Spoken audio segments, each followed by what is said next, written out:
old-fashioned way, man. All right. It says recording in progress. Yeah, We're on. done. So we're live, dude. All right. Live and living our best lives. Okay. I should have had my Live Life t-shirt on, man. Yeah, why ain't you got the man? This is real. Oh, dude, because it really is real. I don't need a t-shirt. And then I could have had that in the background. What's going on, man? Like, so I've just been trying to learn everything, trying to take everything on board from, self-improvements through to trying to make videos better and cameras and microphones and getting overwhelmed. Yeah, and then learn like military tactics, procedures from like Napoleon, and you've been all getting your into standard stuff. You've been getting into that. You mentioned something about Napoleon, didn't you?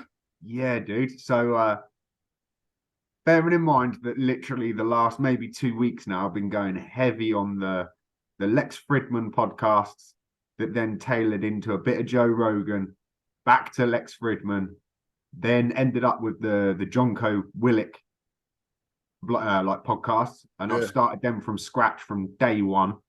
Wow. And dude, what with trying to go down the rabbit hole of AI, what with trying to take on some of Jocko's kind of detach, assess, and execute methods, little numbers like that, and just management skills of like myself trying to keep the ego in check, and then management skills of trying to, like, let's just say, deal with the people that you don't necessarily wish to or have the energy to deal with. Trying to, like, detach from that and think, like, how can we move this forward?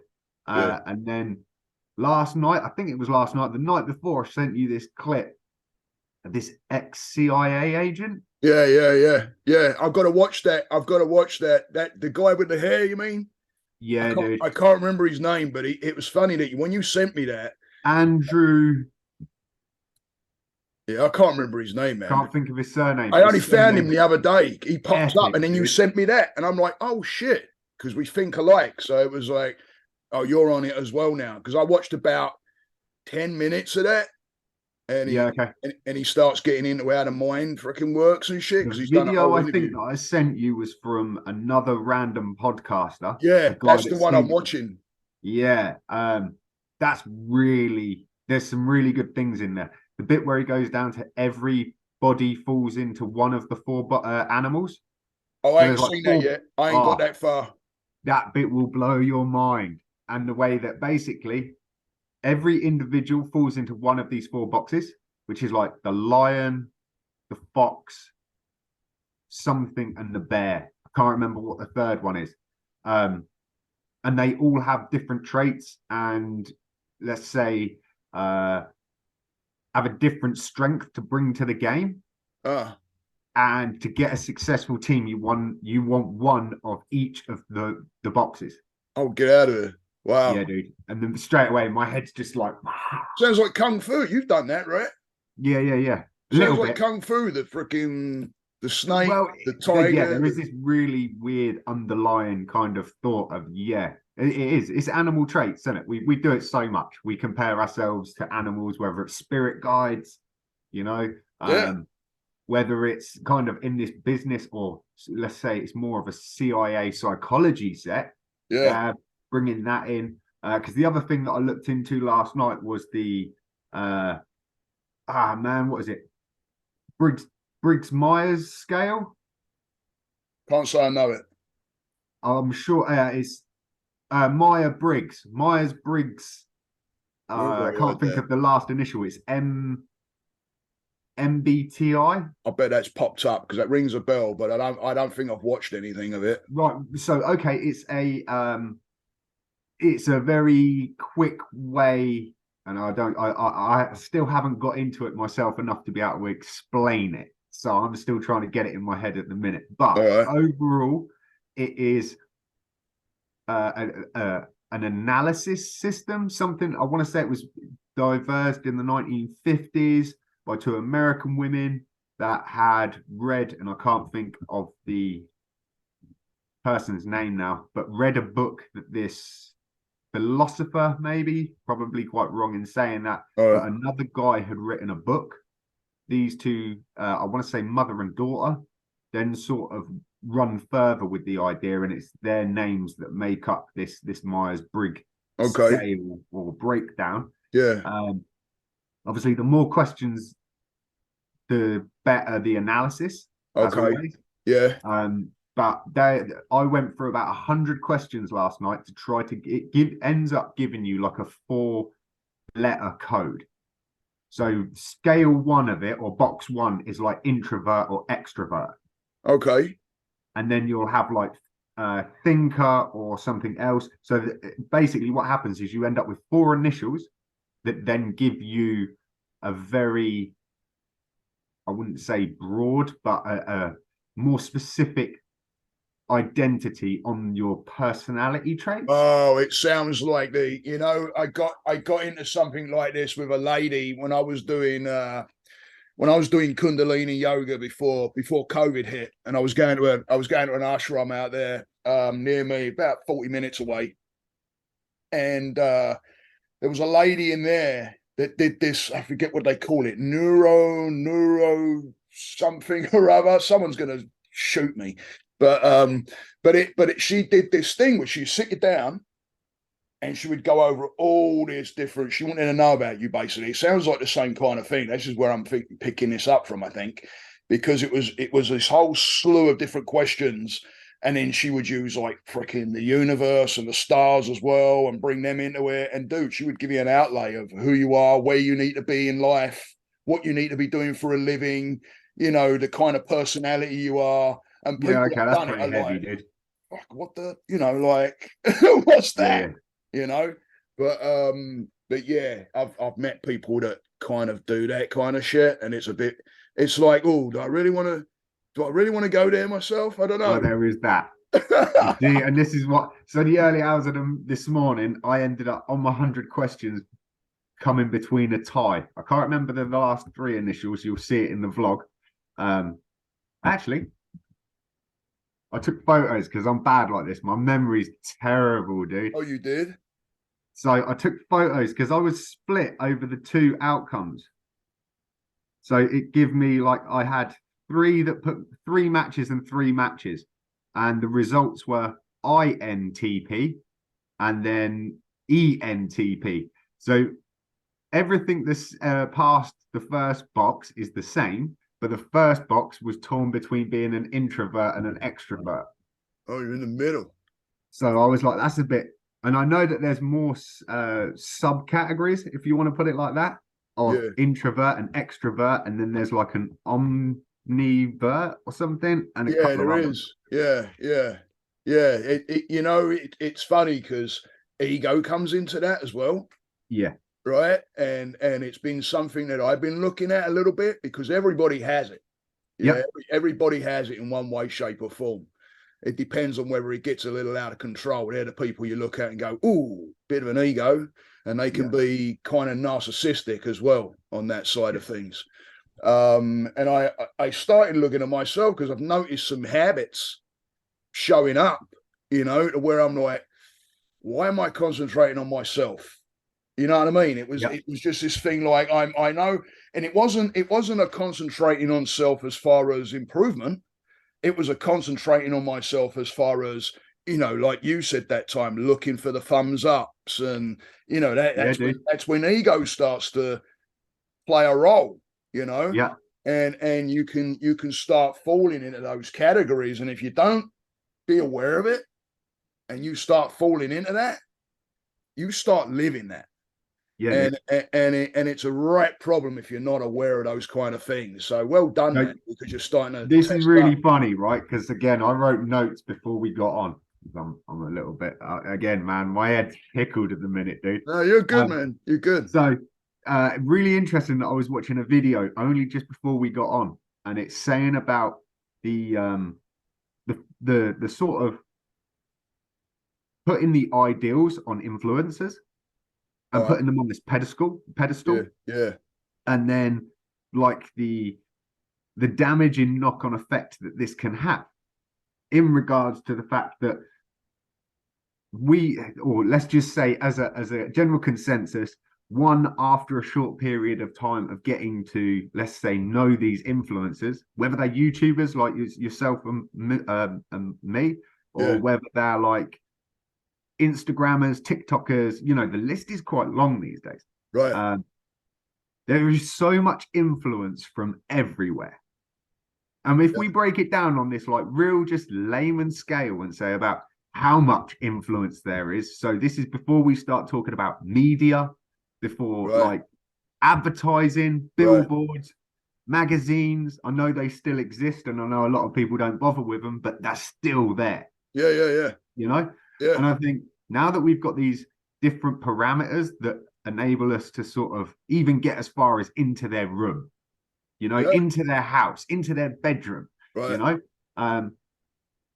But there's like so much going on there that all of a sudden we feel like they're such an inspiration to us.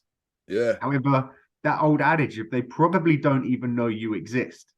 Exactly. They got no idea. Thousands of followers, millions, in fact, some people. Yeah, dude. Right. And I'm starting to think to myself that there's this crazy thing where, and I know you in your last video, you mentioned about David Goggins, who's just a legend, militant dude, man. Yeah, he's a beast. Like, I had a conversation with a friend of mine, Sean, that's in the group. Okay. And we were talking about him, and he was like, yeah, the guy's mental, you know? And it's kind of funny because I'd only just seen a video where David Goggins was talking, and his like fear is to fail. Yeah. You know? Yeah. And I was like, that almost leads us down a different level where we were talking about egos. That's like on another level where you're like, you have no fear, but your fear is to fail. Right. But you know what I tell all my guys? I tell all my guys that come to me, you know, when they say they failed this and they failed that, I always say there's no failing if you get up and you go back and try it again. There's teachings, there's lessons, you know, but you know, you've got to go to those areas to learn. Yep. If you don't go to those areas where you're making, I call them I don't even call them mistakes. I call them bumps because I tell all my guys you can go over a bump, around a bump, or through a bump. You know, if you start talking mistakes, it's just a wall. It's just like as soon as you say it, it's like door shut, wall comes up, you're done, right? So you know, I always tell my guys when they go, about making mistakes, and I'm fear making mistakes. I'm like, you know, you grew up as a baby falling over to try and walk, right? You didn't pop out and be like, right, you've got running shoes on and you're running down the street. You've got to hit your head a few times and fall over.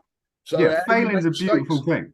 What's that? Like, failing is just a beautiful thing. Absolutely, man. Yeah, and it's part of. The minute you can get sort of a comfort in knowing that, yeah, you're going to fail, but you'll learn so much from that failure. Yeah. Well, let's hope you learn from that failure. Right. Yeah. You know, it depends on this, right? Keep pushing forwards, you know. And it's really funny. You should say what you just did as well, because that kind of goes back to this social influencer teaching, giving you those key attributes, you know, giving you these pointers and giving you this bulk of knowledge, right? Because like, one, how much advice can any human take? Yeah. And obviously when listening to somebody, you haven't experienced that to cement it. So like, I've noticed it just recently. I'm listening to all this amazing knowledge that's being passed on, and like key skills of life. Then trying to implicate those in to your everyday, and being aware of the situation as it's arising, then trying to recollect this new information that you've taken on board, and then put that in, compared to like we were just saying a minute ago, where you make those mistakes and you keep pushing and keep pushing, you'll cement that. There's something in the code, you know, where you're like, I won't do that again. You don't have to think that, but it's just cemented in there. Yeah, because it's the programs, man. You know, we all go through a you know, situations in life where when we come up against something that we've never experienced before, we only have what people tell us, or the media, or social media, you know, now, you know, to rely on for information on whatever's in front of us. And the more that the brain doesn't know about that in front of us, it can be really scary because it doesn't know the unknown. And when the brain doesn't know the unknown, it's trying to compute and figure out what's going on because it's there to protect you going into that unknown area, right? That's why I tell my guys, hey, you got to put your feet in the unknown, right? And make it your playground. Because if you make the unknown your playground, you're going to learn something. You're going to be willing to go in there. Look at it like a kid in a candy store, right? Never been in there, but shit knows what's there, right? Yeah.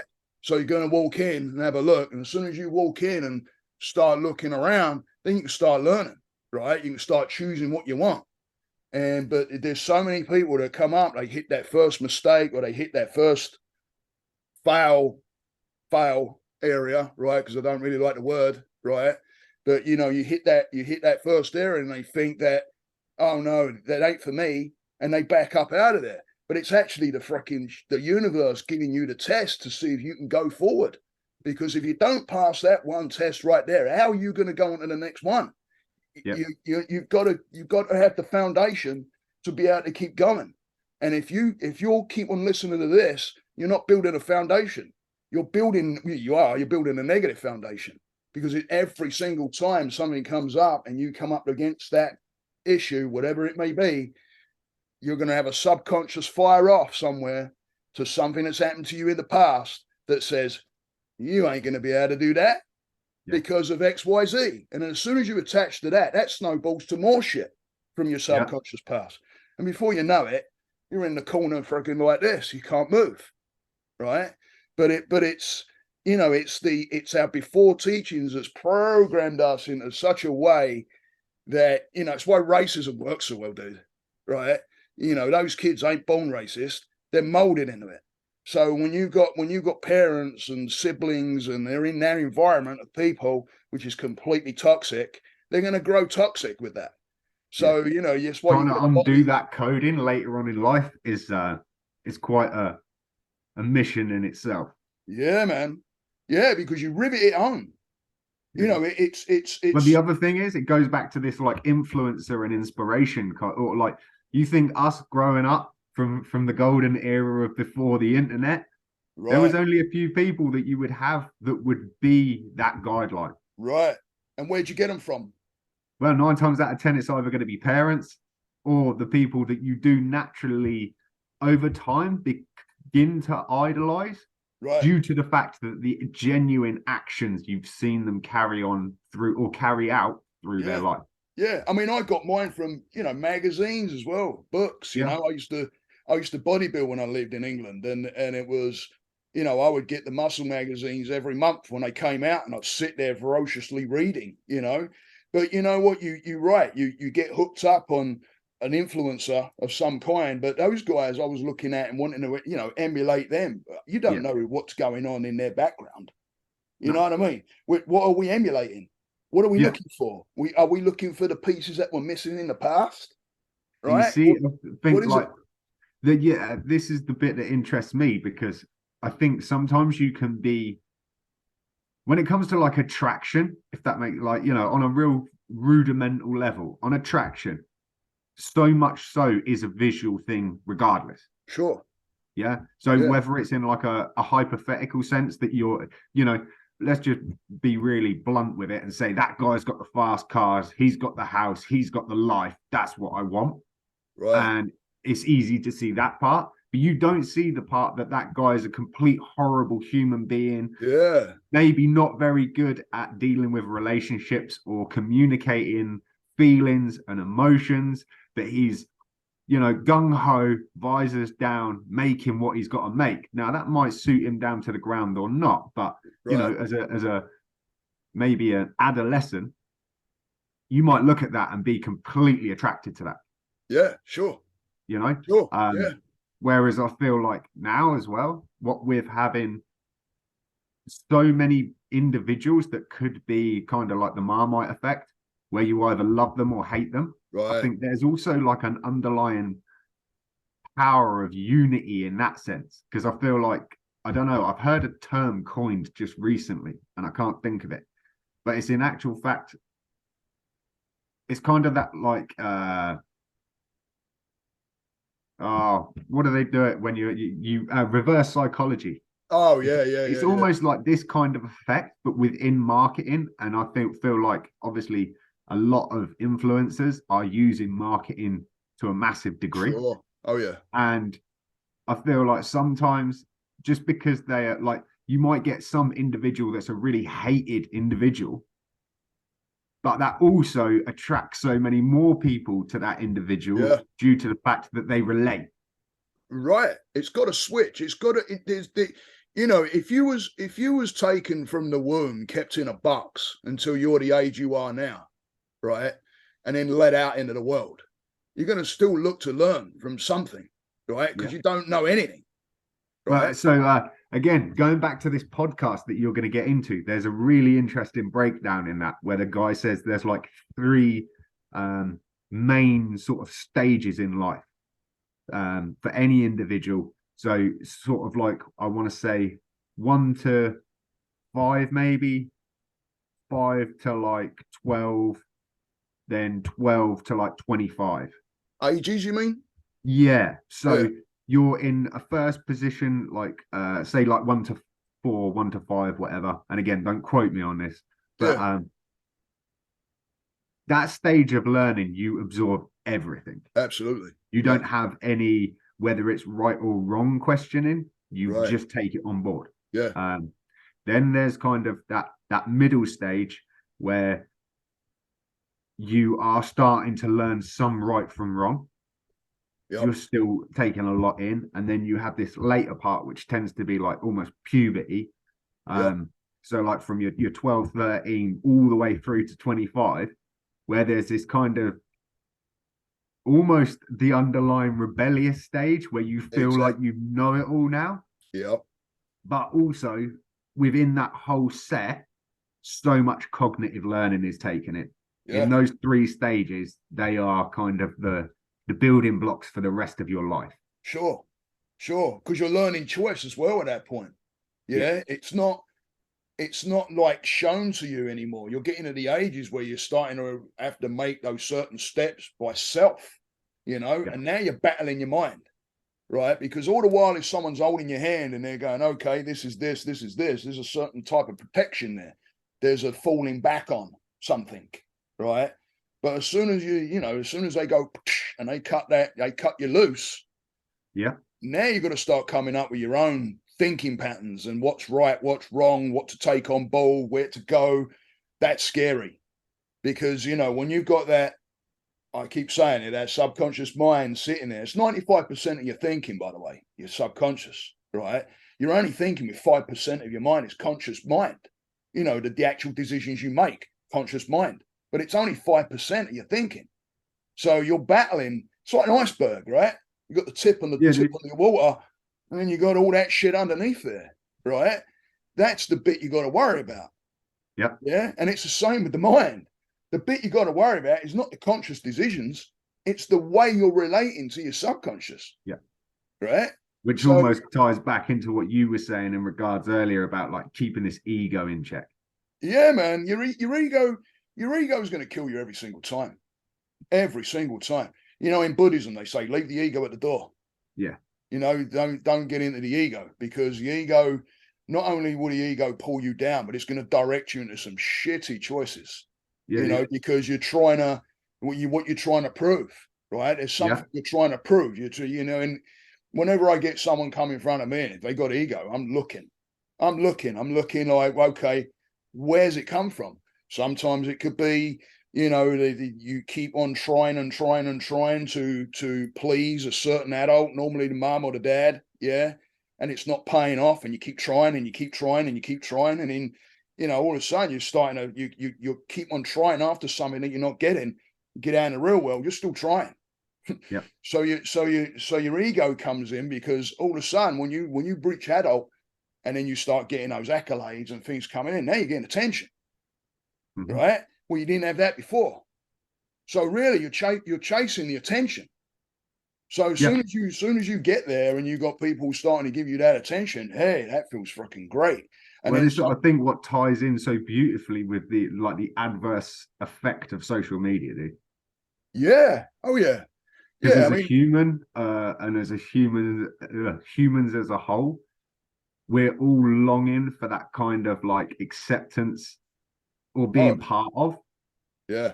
And I think with social media hitting on those triggers on a level that we never even expected something could be so acute to what you need and when you need it. Right. Dude, we're stuffed, don't we? Yeah. I mean, you know, and it's. I remember watching this. I remember watching this young fella, young guy, and he's got a really good channel. I have to find him. I can't remember his name. I'll have to find him and send you it. But and he talks a lot about Stoicism. Yeah, okay. And you know, he mentioned in one of his vlogs, he's like, hey, listen, he's like the technology right now is way ahead of what we are even in right now. It's way ahead of the game, right? He's like, we never catch up. No. He's like, as human beings, we don't really. So what we're saying, holy shit, what's this? What's to come? What's already there? So you can break that down even further and start questioning how far has the brain evolved since the rise of mankind? Yeah, good question. Yeah. Good So question. and when you put that into comparison and you start exactly what you just said, if you're saying that the evolution of man's brain has not gone too much further since we've gone from, like Homo sapien. Right. Yeah. Right. I mean, how do you feel And look about how this? quickly technology advances. Exactly. I was just going to say, does that interfere? I mean, you've gone, there's no doubt if you look at a chart, right, from Homo sapien, first man, I imagine the brain growth and the learning and that went like this, right? Because you basically, things progress, but the technology wasn't there. So you're using your environment to your advantage, right? So you're learning certain things. But then as technology started coming in, I wonder how much that dropped off because of the reliance on it. There's that I don't know how you'd even begin to measure that, but you could probably, it'd be good to run something to find out It's if, and I believe it already because I'm starting to see this walking down the AI rabbit hole. yeah. I've started to already see the ease of access that is coming with it. Yeah. So, for argument's sake, and we've all done it. I had this conversation with someone the other day. I miss those times where I'd want to get an actor's name and I'd spend the next 15 minutes discussing with you all of the movies that he was in, the good movies, the bad movies, what he was in as a TV show as a kid, trying to figure out whose name it was. Yeah, I've done that. To the point where some random person would walk in the room and go, "Oh, what? George Clooney?" And you'd go, "Yes." Yeah. Right? When was the last time you done that, dude? When was the last time you done that instead of just go Google? It's a damn good question, man, because I don't. It's been Google. many Google. Yeah. You just Which is Google probably it, going don't to you? switch on right now. I've said it. Yeah. And the really crazy thing there as well is it's this Hoover vacuum cleaner thing again. Yeah. Where we don't, it's a search engine, dude. Yeah. But we Google everything. Everything. You talk into it now. Yeah. I mean, it's funny. I was having a conversation. I call my mum every week normally, unless there's something going on. But I normally call my mum every week, and we kind of got into this talk because she's like in her 80s, and she's like, I mean, talk about out of touch with technology, right? So I was telling her, hey, you can talk into your phone now and get information. And she's like, what? I'm like, oh yeah, watch. So I've got her on the hand blower, the landline, because I have a landline so I can call over there. So I've got her on the landline. I got my cell when I'm, doing the old. I'm not going to say it because it's listening. Yeah. But so I talked into it, and I'm like, hey, what's the weather going to be? And it's like my mum goes, that's your phone, and I'm like, yeah. And she's like, oh my god. Yeah, dude. Right, because it's like. And I remember when I first come to the States too, man, and the ease of things. I mean that it's like you say, that's easy. We don't have to freaking even ask anybody or communicate with anybody anymore, right? No. And I remember when I first moved to the States, and I was with a couple of fellas, and he goes, "Oh, we got to go and get some liquor," and I'm like, "All right." So we jump in the dude's car, and we pulled up at this store, and he's doing it through the window like a McDonald's, Yeah, right? okay. And I'm like, is this a drive-through liquor store? And he goes, Yeah, and I'm like, holy shit! Like, I sat back and I'm like, your banks are drive-through, your liquor stores are drive-through. I'm like, is there a door to go into the place? He's like, no, just this window. I'm like, what? It's cutting down on on everything, dude. it's causing an issue. They're even saying that, during lockdown, the kids all they had was technology. Yeah. And they're saying now how it's raised the ADHD and shit and ADD because Okay. it's made kids that way. Apparently that's increased as well. The mental health in that direction. I So can well believe it. Like, because of I the don't want to ease. sit here and like bash technology because, dude, we No, couldn't have this we all conversation without it. right. We all benefit. We all And benefit. I've been saying this a lot just recently, even more so with the realm of AI. It's going to be like the 21st century invention of a gun. Right. You know, don't Right. get me wrong. You know, and I know a lot of people are going to be split over that analogy. Right.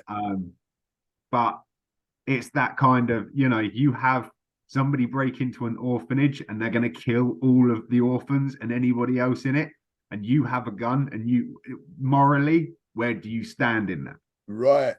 I Yeah. mean, However, if you're going to be the guy that's going into the orphanage with the gun, yeah, depending on what hand it falls in, this AI, as well as the social media and everything else, could be mind blowing, as into the leaps and bounds that as a human race we excel in.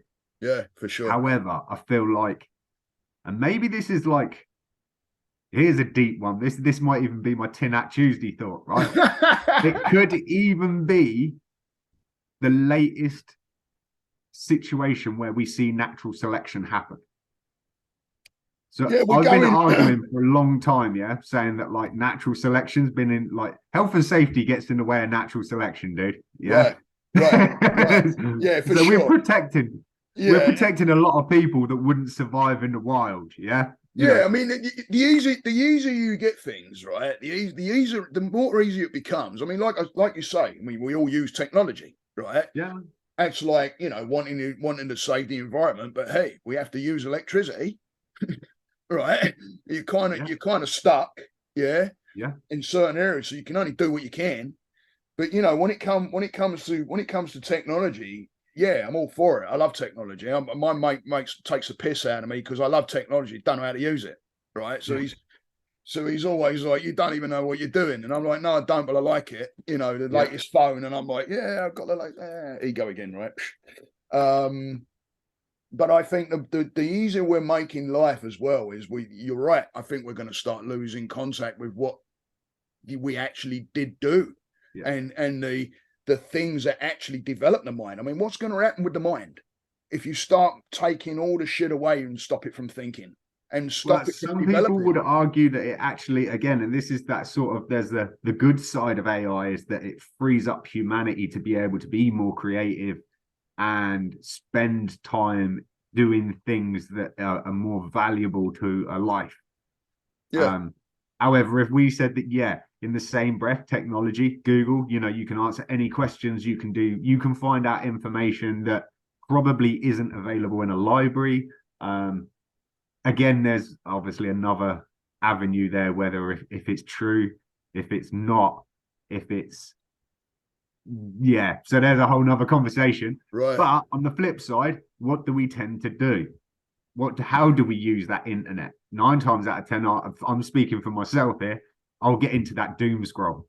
I will get into the doom scroll on YouTube Shorts, on Twitter, Instagram, and then I'm bored of one, so I close one and I open up the other just to check. Yeah. We all do it. So, and this is that thought, isn't it? You've got this almost like endless amount of knowledge and research and resources, but we'll go and watch some crazy hack where some dude says about how to open up an orange carton, Right. And we all do it. And do we ever use the hack? You know what? It's funny you just asked that, because I was just thinking, do I use them? What you said? No. And I don't. No. Right. I think wow, that's a great idea. Yeah, it's an epic one. But you'll watch one video that has like 8 of those hacks, by the time you come back round to seeing your partner or whoever it is and saying, oh, I see this amazing thing earlier, let me just find it. Right. Yeah, I've tried doing that. You can't find the damn thing. No. Yeah. And there's this interest, and that goes back to what I was saying about earlier. Until you've experienced those things, or you've had a genuine interaction with another human being that says, here, let me show you something that will make that easier. And you go, oh, damn. And this kind of goes into something I was talking about in the vlog. And I think you'd also mentioned it in one of your videos where you're like, it's really interesting how social media isn't making for memories in that aspect. It's not hitting that spot where it burns like a neuron or whatever it is in your head. Right. To say, when I get that orange carton, I'm going to do this because it's easier. Right. There's a disconnect. Yeah, there's almost a false illusion as well that now I'm gaining all these clever hacks or this clever information. But if you can't retain it, what good is it? It's a great question, man. It really is a good question, because there definitely is a disconnect between seeing it on a video and actually standing next to someone and them showing you. You're more inclined to do it. Without going completely like deep on a philosophical or psychological level here. Heck no, bring it on, man. Right? Shit. So let's think about this. We have 5 senses, and how many of those 5 senses contribute to us actually retaining information? So you think of maybe... They're the feeders. Yeah, dude. Yeah, they're the feeders. If you're sat there and it's only being received by optical information, right, there's nothing else in there, I think, that helps burn that home. Well, you don't get the full picture of what it is. No, you just get that. It's almost like the memory bank doesn't create the memory. Exactly. In fact, I do with my guys that I guide, and I tell them when we start getting into sound, listening to sound, I tell them don't label anything, and they're like, "What are you talking about?" I'm like, "If you hear a bird, don't say it's a bird, because if you say it's a bird, again, it goes back to the programming of everything you know about, everything you've seen, everything you've read, and all the sounds you've heard, you know what the bird is, right? Yeah. Don't matter what freaking bird it is or anything. The brain goes, I know what a bird is, and you kind of forget about it, right? Forget about it, right? But if you really sit there and tune into sound that the bird is making, and take away bird, you start to learn more as an adult that you didn't really when you was a kid about the sound, where it's coming from, what ear is it in, is it far away, is there a pattern, is there, there's so many different things that we miss that are programmed into that label of bird, because the brain don't forget shit, right? Heard it all before, seen it all before, so because it's programmed into this subconscious mind of knowing what it is, it's like, and we lose all the fundamental pieces of it. Something that I heard of, again, through some of this sort of neuro learning and stuff that I've been endeavoring into ever since I got onto that cosmos and then went down that avenue. So I want to say, what we're discussing there is the fact that the actual brain almost takes things in snapshots, almost like a camera. For sure. Yeah. So you imagine, like, especially when we're saying about being aware of the moment, and then you wonder, like, how you managed to get in your car, drive all the way home, and you can't recall the drive because you were just in autopilot. Right. Yeah. The brain is taking enough snapshots. So for an infant to learn what a mug is, for argument's sake, it will take the parameter of what that is. That's why we don't have to teach a kid that every mug is a mug, even though it's taller, shorter, fatter. Right. Kind of looks the same concept. As long as it hits these definitions. Because then the difference is, well, it's got a handle. What's that? Is that a mug? No, that's a glass. Right. Or a cup. Yeah, it's going to be awkward with the cross pond definitions here. No, it's a mug. That's a glass. No, it's we'll roll with that. But and that I think also ties into this sort of learning in the social media aspect, or the visible aspect of being strapped to a mobile device, where if you I can recall some stupidly early memories, dude. And those stupidly early memories, how the hell were they stored in the data banks? But I can't remember half the things I watched on social media this morning. Right. My mate's like that. I got a mate over here that, shit, man, he'll remember something from freaking way back, but ask him what he had for breakfast. He'd be like, I don't know. We see that, and I think there's going to be obviously different categories in that, where some people are great with long-term memory, and obviously some people, let's just say, depending on what you need to remember about a short-term interaction, is going to have huge differences. Yeah. But I feel like, especially on this whole sort of endeavor of social media, and like the extent more so of the learning that is out there, where we can take sort of little gems from people. Dude, I've taken a ton of gems from you in the times I've been watching your videos. By the way. And that goes on tenfold with a lot of the other people I choose to, like, dial into, Yeah. However, then I can watch a whole hell of shorts, load of little clips on Facebook Reels, and what do you actually retain from it? Right. It's like I say to my guys, it's, you can sit in front of me all day long and me help, one-on-one and guide and tell you things about your mind and all that. But if you don't do the work, if you don't keep that up and push, because I give homework and everything, right? And if you're not willing to do the work and push yourself forward into that work, you're not living in this zone. You're not telling the mind that there's a shift there. There's it's like journaling. Journaling works because it opens your mind, and that's pen and paper, not on a freaking computer, right?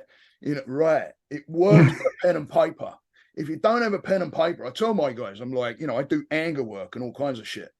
And I tell my guys, first thing, grab a piece of paper and a pen, and start writing, because there's a thing I do where you basically take a sheet of paper, and whatever's on your mind, literally, whatever comes to your mind, you write it.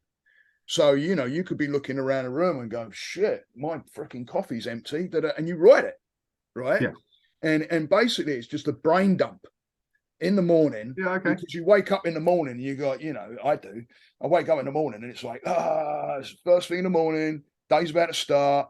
Who have I got? Looking at your phone, it just drives you nuts, right? You end up spiraling before you even fucking like feet of it the ground, right? So, if you get up, get shit, shower, shave, do your 3 S's and get yourself all sorted out. And then, it's basically a matter of sit down with a freaking pad and pen, man, and just start freaking brain dumping everything. Yeah, okay. Brain dump it out there. They say do 3 sheets of paper. I say go until your fucking mind can't think of anything else. Yeah. Right? Clear the decks, man. Clear the decks. Clear it out. Just fucking clear it out of there. Yeah. And then you're more inclined to be able to start your day. But okay. I think a lot of people, they're thinking about the day before, the night before they got to get up and go to work or whatever. They got something going on, and they're already hour, 2 hours before going to bed. This shit starts festering and playing on the mind, yeah. And instead of looking at it, hey, it's an unknown, right? You don't know, Instead of looking at it as the play store or the playground and being, I'm going to meet somebody new. I'm going to freaking have a great conversation. I'm going to learn something. We don't go there. We go to, what are they going to think of me? What if I say the wrong thing? What if I don't look confident? I see. I'm well past all those things, man. What is bullshit? Yeah, but people are God, they hit those walls because they don't think of the pleasantries. They think of the anxiety. Yeah. And then when you start focusing on the anxiety, your anxiety is just going to gradually increase the closer you get, unless you shift it. You've got to shift the mind. And you're playing off of, again, programs, belief systems, all that bullshit. Doesn't mean that what you're thinking of that is true or real or anything. But the illusion created from it's massive. It's the illusion. Exactly. You live in a non-reality. You're living a reality of what people tell you, your belief systems, what you've been programmed as a kid. It's like trauma, right? If you've got someone, you was talking about things being blocked and shit, right? There's people that come and sit in front of me that have been through some pretty horrific trauma, yeah, as a kid. And in some of that we get into and they can't remember. Blocked it out, right? Yeah. And the only way the brain, it's not blocked, it's there. Yep. Yeah. But the only way the brain will block anything out is if it's put something there in its substitute. Right. So you may have had a really massive traumatic experience and all of a sudden it's blocked out. But what is in its place? You've replaced it with something. It don't go away. Mm-hmm. Yeah. Until you may have a trigger that comes years and years later that makes that little program in the subconscious mind kind of fire. You still don't really know what it is because you've kind of brushed that under the carpet. Yeah. But it's there. And then you're standing there going, why am I scared? Why do I have anxiety? You don't know the why because the piece hasn't been dealt with. So it's, it's the programs that sit and they're just there. They're just waiting to come up, man. They're waiting to show. And they always do it at the time that you least expect it. Man, yeah. It's a case of when you start getting into some of the emotional shit, you've already been thinking. It doesn't go emotion first; it goes thinking first. So whenever you start getting in some of those emotional areas, and you don't know what the heck some people don't even know what the emotion is, right? Yeah. As soon as you start getting in some of those emotional areas, I say to my guys, "What's your thinking?" Because it goes thought, emotion, reaction. Yeah. Okay, so here's a funny. I'm going to give you this is a Grom exclusive insight. Yeah. Right? Yeah. So Friday got home. It was pretty good. Obviously, I said in the vlogs and stuff that last week, man, I'd just taken in so much information. It was like overload. Yeah, man. Just information overload. So much good information and stuff that you really want to like implicate and put into practice and just be like, yeah, these are goals to like achieve in my everyday view of the world. This is going to make the game easier. Yeah. And cracked me up, dude, because I was like, yeah, we're going to like Control-Alt-Delete. Friday, we'll come home, we'll relax, we'll just dump all of the learning, just step back and be like, just let it have some time to soak in, see what information you retain, see what information kind of just bleeds off and it's not there anymore and you might have to go back later and sort of revise it, Right. And I was all good and set for the weekend. And then obviously we spoke Friday night and I was supercharged thinking like, yeah, dude, we're going to get on a call. It'll be epic. Yeah, I'm like, too. Yeah. And then we were like, right, we'll do that Sunday. So I'm like, yeah, cool. That lets me go complete gung-ho Saturday. I haven't got to like disconnect from the day and kind of have something that's been scheduled. This is just a free-for-all all day. Let's go. Yeah. And woke up in the morning, had a text message. And I'm not going to go heavy into the text message. Yeah. The text message was in a frame or a sense where it was being implied it was tongue-in-cheek. However, there's a lot of stuff that's lost in a text that cannot be implied in word, emphasis, little bits of body language, and it fell flat. And if I'm brutally honest, there was a bit of me, the ego came straight out. Sure. The ego was like, all right, what witty, because I tell you one thing in this life, if I was getting given prizes for coming out with the most sarcastic, tongue-in-cheek, whack-out replies, or just go straight for the jugular, I could do that. Me too. I could do that so easy. If I had a job where that's what I got paid to do, I would be like a billionaire. Me too. I'm fucking killing. I'm thinking about it now. I'm like, oh damn! What price you put on that? Yeah, and this is the thing. Like, unfortunately, the cold harsh reality of having that as like a number one primitive skill, it don't do you very good in life. You're going back to Neanderthal, Grom. Yeah, dude. That's where my brain sits 95% of the time. Yeah. It's like, coffee. Yeah. Right. Yeah. Camera. And then that's it. Right, That's the rest of my day. throw it on your back. Yeah, just go. And it's kind of crazy because so I've tried to implement all of these skills and ideas and information that had been dumped on me in the week in regards to how do I deal with this text message?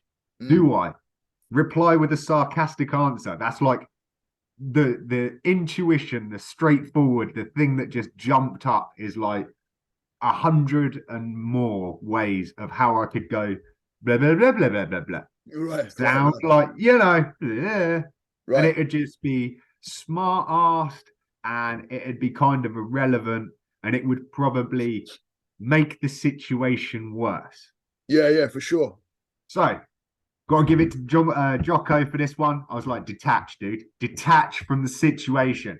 I'm like, okay, we could do that. I'm aware. I'm aware that this has kicked me somewhere that I don't like and it's made me feel like angry. And okay, so we'll channel that and we'll say that's fine. We accept this. However, what is the best way of replying to this so it doesn't escalate? Well, I mean, at the end of the day, man, it's. Dude, do you want to know the answer? Because again, I'm just going to jump in on you. Sorry, dude. Go on. No, go on. I actually came to the conclusion, and this is a new step for me, that it didn't warrant a reply. Wow, didn't need it. Wow. Because there was it was a statement, there was no question in it. So then the only reason I want a reply is ego. It's going somewhere. Where ego comes straight out. It was the ego that wanted to like just step on it and be like, ah. So where does that come from? Because if it's touching an ego, the ego is a heading. The ego is dude. Because it was just one of those things where, if I'm honest, that's what I wanted to do. Because I felt like, I need to. Yeah. Catch from the situation. And all of a sudden you realize that it doesn't warrant a response. It doesn't need one. Right. Because all you're doing now, is and this is the interesting thing, that even though in my head that was a win, dude, that was a win that you dealt with a situation. Yeah. It was a win that you didn't let your primal coding just come straight out. For sure. However, the emotional effect and the message had on me was enough to just put the head down and just be like it wounded from it. Yeah. And then I'm sat there and I'm saying to myself, don't let that get in there. Don't let it worm in there. Don't let the virus into the software. Like it's good. Right. But slowly but surely, it was already in there. And it was almost like maybe if ego had come out, it would have been that protective shield. Sure. Yeah. But I let it in. And then it's really funny because, dude, that knock-on effect has then played with me for the last 48 hours. It will. Yeah. And it's like, wow. So sometimes, and this is something that only I've just thought about in the last, 6 or so hours, that maybe I think sometimes on a very small amount of it, ego's there as like a self-preservation tactic. Sure. It's that shield. Yeah. So it's protection. It's protection. Yeah, dude. So I think it's really good to have a certain amount of it, but when it's overstepping the mark or it's going to take it further, that you can check it. Right. It's awareness. You said it in the middle of all that. The awareness. It's when you start becoming aware, is when you're starting to be on the up and you're not allowing this to take the control, because now you're aware of it. Once you're aware of it, you can do something about it. Yes. And when you talk about ego coming in, you're right. It's a protector too, right? It's there to in a roundabout way, shape, or form. It is, yeah. But it's when we starting to notice, like, it might hit our ego, and we feel, it's like the ego. I always put the ego here, and then what's underneath the ego. What's happened that's made the ego have that reaction to the wording that came to you, right? So there's something. There's a category somewhere, if something comes up to where you've felt like when you were younger, you failed at something real badly, right? And then all of a sudden that triggers something that's going to come in. That feeling is going to come up. Now you want to protect it because you don't want people to see it, right? Nobody does. Nobody wants to come out and go, yeah, and put a hand up, right? Mm-hmm. It's always one of those because of what other people are going to think. Like, what's somebody going to think if I say, oh, I'm ashamed? Or what's someone going to think if I say I'm sad or I'm scared, or the underlying emotions, especially as men. I haven't got many men clients, by the way, right? And there's reasons for that, right? Because we are, I'm not saying women. I mean, everybody has it, but men seem to have this thing to where we just don't want to. I don't have a problem with it now, but we just don't want to admit those pieces because weakness. Yeah. Right? So where do we feel weak from? Where, it goes back. And the really crazy thing is, I think owning your shit, and this goes back to the old Jocko with his book, Extreme Ownership. Owning your shit, owning your fails, your mistakes, your imperfections, your idiosyncrasies, all those things kind of tie into this beautiful bundle that then actually define you as a human. Right. And they are made up of those principles, those morals, those extra learnings as we go further on, saying it's okay to have ego, but you've got to keep it in check, so much. All in moderation, my dear boy. Throw the English accent out there, my son. Yeah, we've got to put it out there, haven't we? And I kind of feel like so much of everything, and you've mentioned it before a million times, dude. Finding that balance, right? Because there's always going to be a counter, right? Right. And I feel like it's kind of understanding those levels of how they then cross over. So ego let go too far, and it kind of almost takes away your humility. And also it can find real simplistic ways of triggering anger. Anger, And I feel like it's funny how there's this, like, if we, and again, I don't want to go back to the AI thing, but if we looked at this in a way that like AI works, in the way that you put something into that, like the transformers or whatever, like loads of little closed circuit networks, and it runs all that and comes out the other end. It's like, where does ego go in? Or an external action comes in, triggers ego, that then in turn triggers like anger, almost that fight or flight mechanism, straight off the bat. And that trigger itself could be so minuscule. It's like you're missing something, or you're wanting something, or or you're not trying to show something. There's so many different variables to ego, that like you say, balance, right? It's I was just talking to my daughter the other night about this, actually, because she's in college and she's not far off going out to university and doing university, and she's a bit overwhelmed with the work, right? I mean, now she's overwhelmed with the work, and I'm like, hey, listen. And I had this chat with her, and I said to her, you've got to have balance, because she wants to go into the medical field, and she's about to get hammered with shit, right? And I'm like, don't put every single ounce of your time into all the study. And I know that sounds crazy, especially coming from a parent, right? Because everybody wants their kids to do well. There's absolutely no doubt, right? But if she goes this route and pushes the balance off between friends, family, social, self-preservation, she meditates. So, like, meditation, if that slips off, or, you're throwing off the balance, and something is going to go off kilter somewhere. Yeah. Right. It's what the Buddhists call dukkha. Right.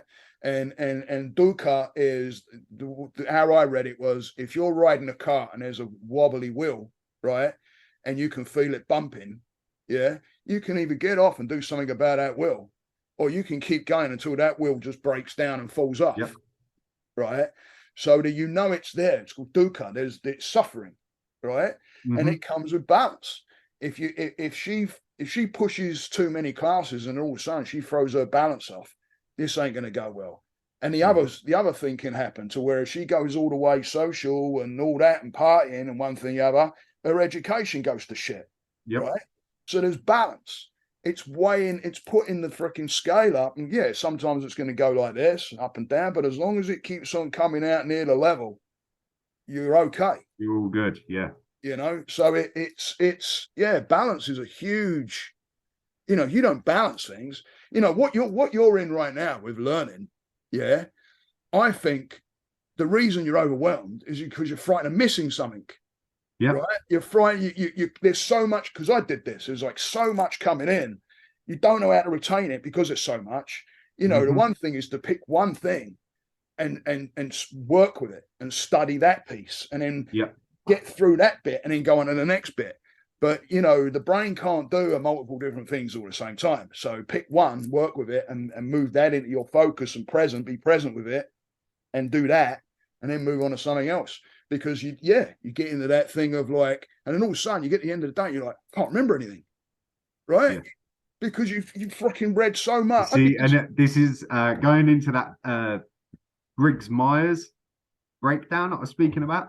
Is interesting there where it was saying about how like, because some people would say it's almost like an ADD or an ADHD kind of effect, where if I'm not careful, I'll focus on one thing too obsessively, and within a time period I will have got everything that I need from said subject and then it will be done.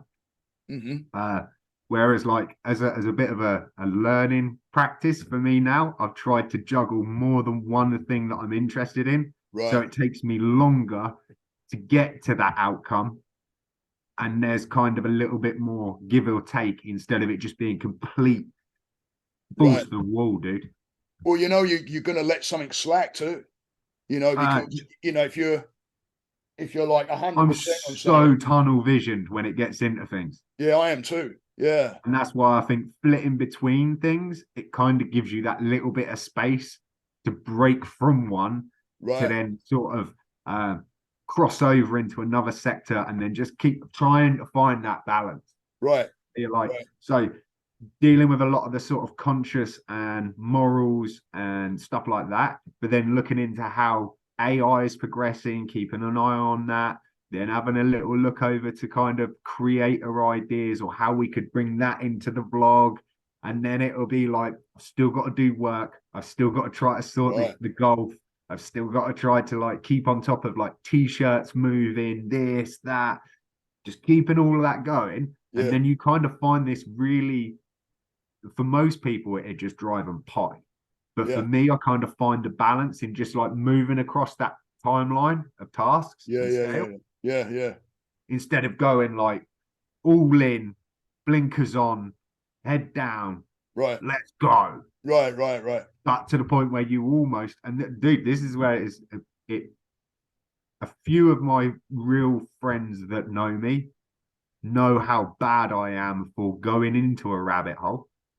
So like, long story short, I've done like music production, DJing for probably about 13 years.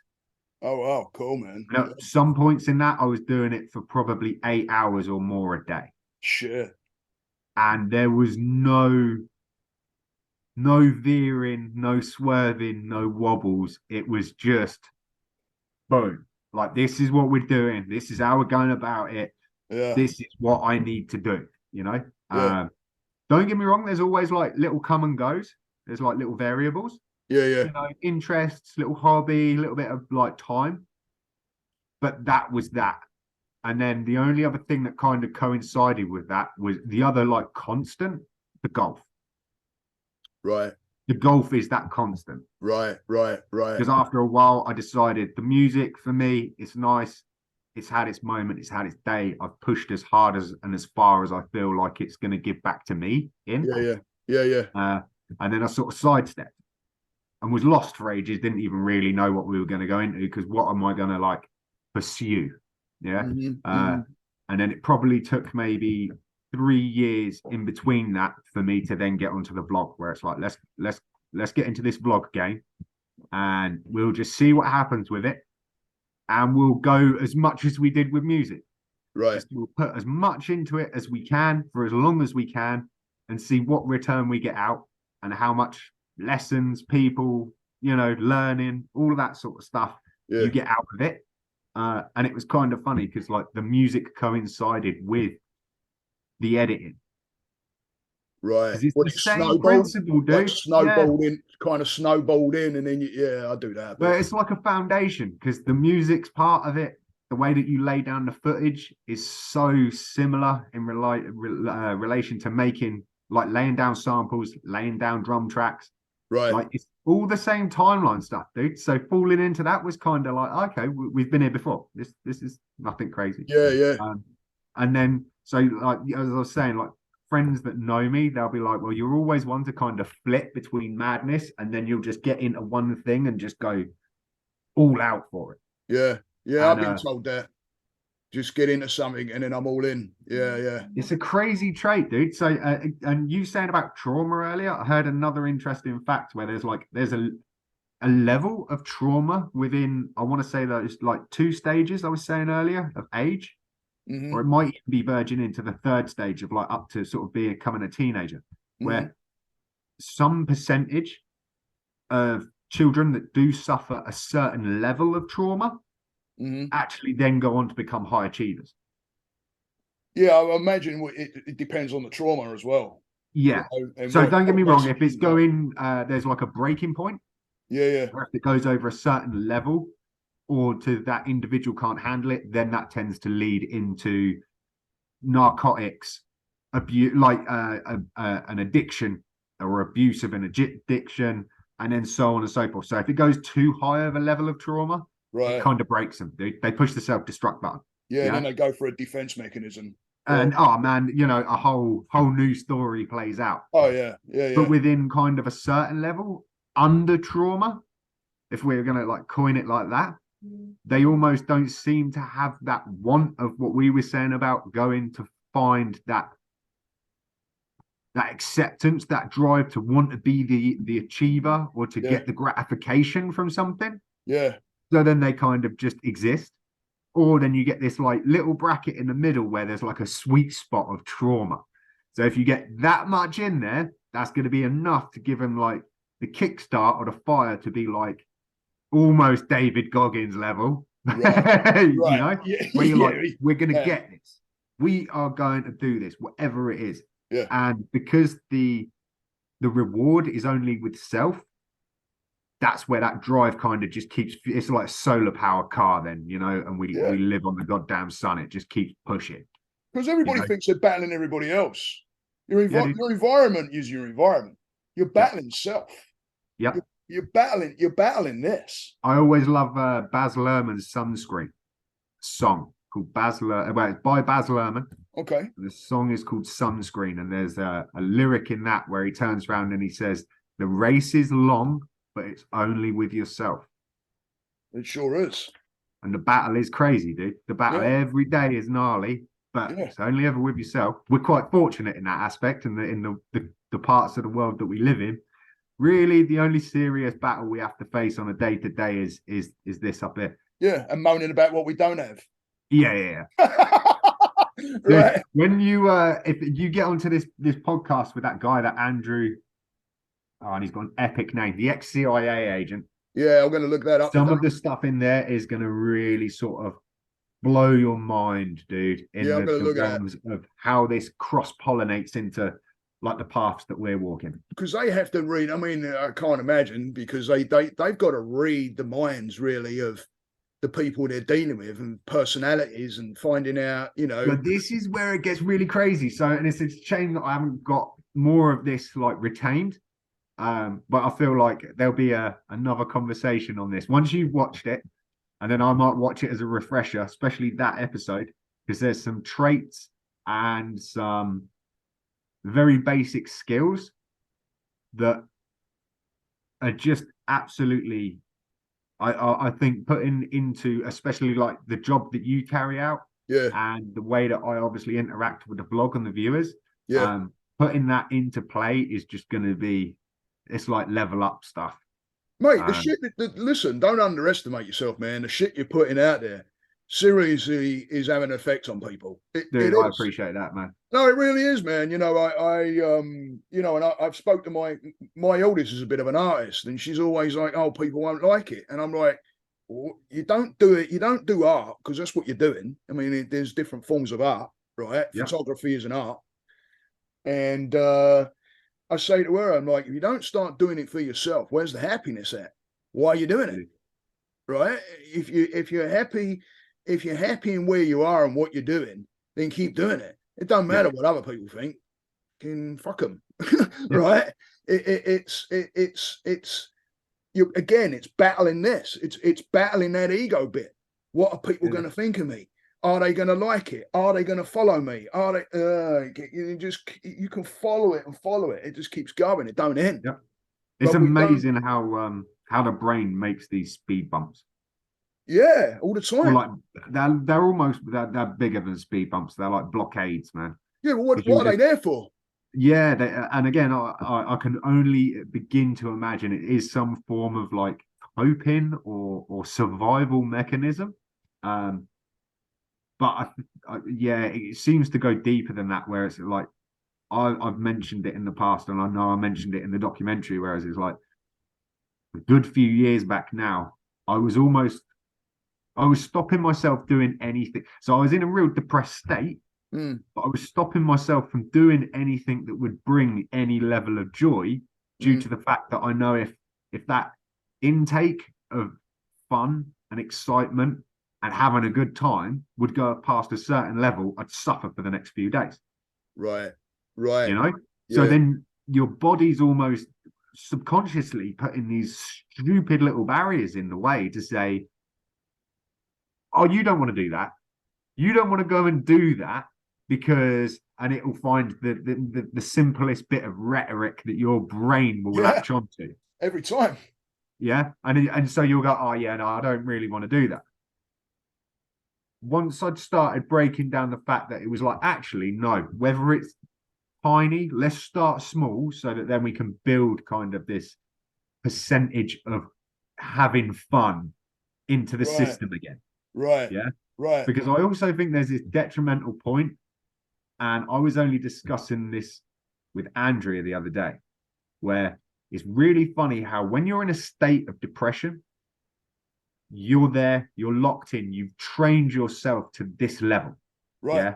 Yeah. Yeah. So you've trained all of these little avenues that you've gone down into this corner where now you realize you're in a little box where you're like, I'm not happy. Right. Everything from that is then like overwhelming, and trying to train yourself back out of that box is almost like a feat too large. Yeah. Because every time you do take that tiny little step to have that fun, you almost feel resentful of the way that you feel. Right. Like being depressed. Right. And so you have some fun and you realize, see, I ain't got no problems. But then you find yourself back in normal environment where those contributing factors have already got you into this state of mind. Yep. That now you go, see, yeah, I am depressed, and I knew that was only going to last so long. Right. Yeah. And you're programming yourself, dude. Yeah, you absolutely are. And it's kind of like, once you have broken that code and got out of that box, it's almost like the door's closed, but the only way that you can get into it is from the inside, or out of it is from the inside. You can't get back in to sort of like find out the golden little thing that it was that got you out of it. Right. And so when I have discussions with people that are in a depressed state, it's so frustrating because you're like, I remember how that felt. I've definitely got empathy and understanding, but dude, all I can tell you is I tried to do this and it worked for me, but your code to get out of that door is going to be completely different. Yeah, it's different set of circumstances, different programs, different beliefs, everything. Yeah, dude. And it's gnarly because you kind of think to yourself, like, and I've joked around this before with people because they've said, oh, like, I'd love to have your level of like, just get out there and do something. Yeah. And obviously, you've seen some of this guy Ben Gravy's vlogs. And the guy's just always, even when he's super bummed, he's still like, we're just going forward, man. We're like, you know, and not kind of. I've heard this phrase coined just recently, whereas it's like toxic positivity. Huh? Not heard that.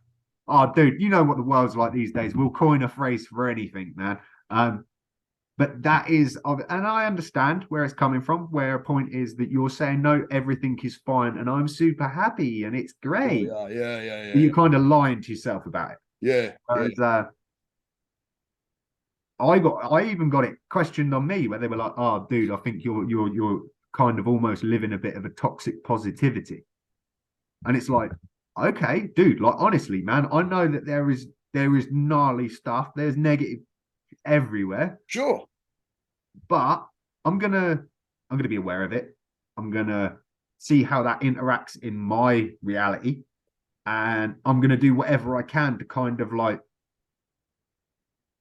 not let the negative affect me, but do what I can to kind of subdue the negative as well. Yeah. I mean, like you said about dancing in the rain, dude. Yeah. Right. You know, like, all right, don't get me wrong, there are some things in life that are super negative and they suck. Death of a loved one. Or you know, anything like there's certain levels where you go, this just sucks. It's unfair. And there is no way on earth can anybody sit there and say, oh, dude, don't worry, man. Just be positive about it. The fucking world's falling apart. However, you can kind of take a spin on that to say, well, you got to be alive to feel that loss. Right. Yeah, you got to be with it. You know, I've taken a couple of people through grief. Yeah. I mean, I'm still working on one, but you know, it's another one of those things where grief is a heading. Yeah. It's what's the emotion, even though grief is an emotion, what is it, the pieces parts that make grief? What is it? What's the bits, you know? And again, you know, quoting Buddhism, they say, sit with the emotion. Sit with the emotion. And it, because I think another Buddhist fact there is like to live is to suffer. Yeah, suffering is all part of Buddhism. I mean, you got your Four Noble Truths, and then you got your Eightfold Path, right? Your Four Noble Truths is telling you all about the suffering part. Yeah. The Eightfold Path is telling you, right, this is what you can do about it.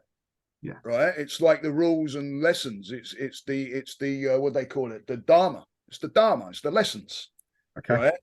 And Mani Padme Hum. You know, I quote that a lot because it's the 6-syllable sentence they call it, which basically sums up what the Dharma is. Right. Okay. It's the reason why I wear mala beads. It just keeps me in touch. There's been many times when my head will be going and I'll grab these. Because and then there's the connect between, hey, this shit's going on, right? And there's suffering going on here, but hey, this is the way to get through it, you know. And I'm not telling anybody go out there and freaking follow Buddhism by any means, but it's one of those things to where, you know, it's like another thing I tell people: get a rock, stone, whatever, put it in your pocket, carry it with you, right? Make it your best friend. Because whenever you're getting into some of those moments, put your hand in your pocket and just start moving the stone around in your fingers and feeling it. And is it cold? Is it warm? Where's the edges? Is it sharp? You're redirecting the mind away from what the suffering is to something that's just there. It's just tangible. Part of Earth. Yeah, okay. You know, you're reconnecting with something that you don't have to explain it, right? You don't have to explain the stone. It's part of Earth. Yeah, right? It is. It just is. It's just there. I don't know how it got there. It just is, right? Yeah. And it's part of being present. There's no emotional tie or anything to the stone, right? It's just holding that piece of something in your hand. I carry crystals and all kinds of shit, man. I carry bits and pieces of all kinds of shit. And you know, I've got another thing that's long, like it actually looks like a damn tampon holder. That's why I don't show it. But it's about that long, and you basically open it up, you pour oils in there, and you can sniff it, right? Okay. So it's an aroma thing. I haven't got it in my pocket right now, as I'll show you it. But I'll twist that around, keep twisting it around in my fingers. You know, I did it the other night, out for a walk. Mine started going, grabbed it, started walking, twisting it. It was pulling my attention to something and away from the suffering. Yeah. Because suffering's going to happen. You ain't getting away from it. Yep. It just is. It's part of life. But what we can do is change our reactions.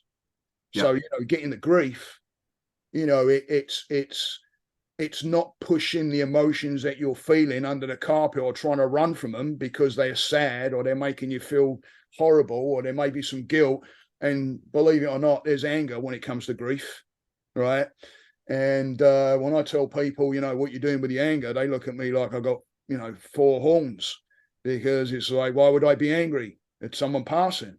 Well, you're angry at the thing that you lost.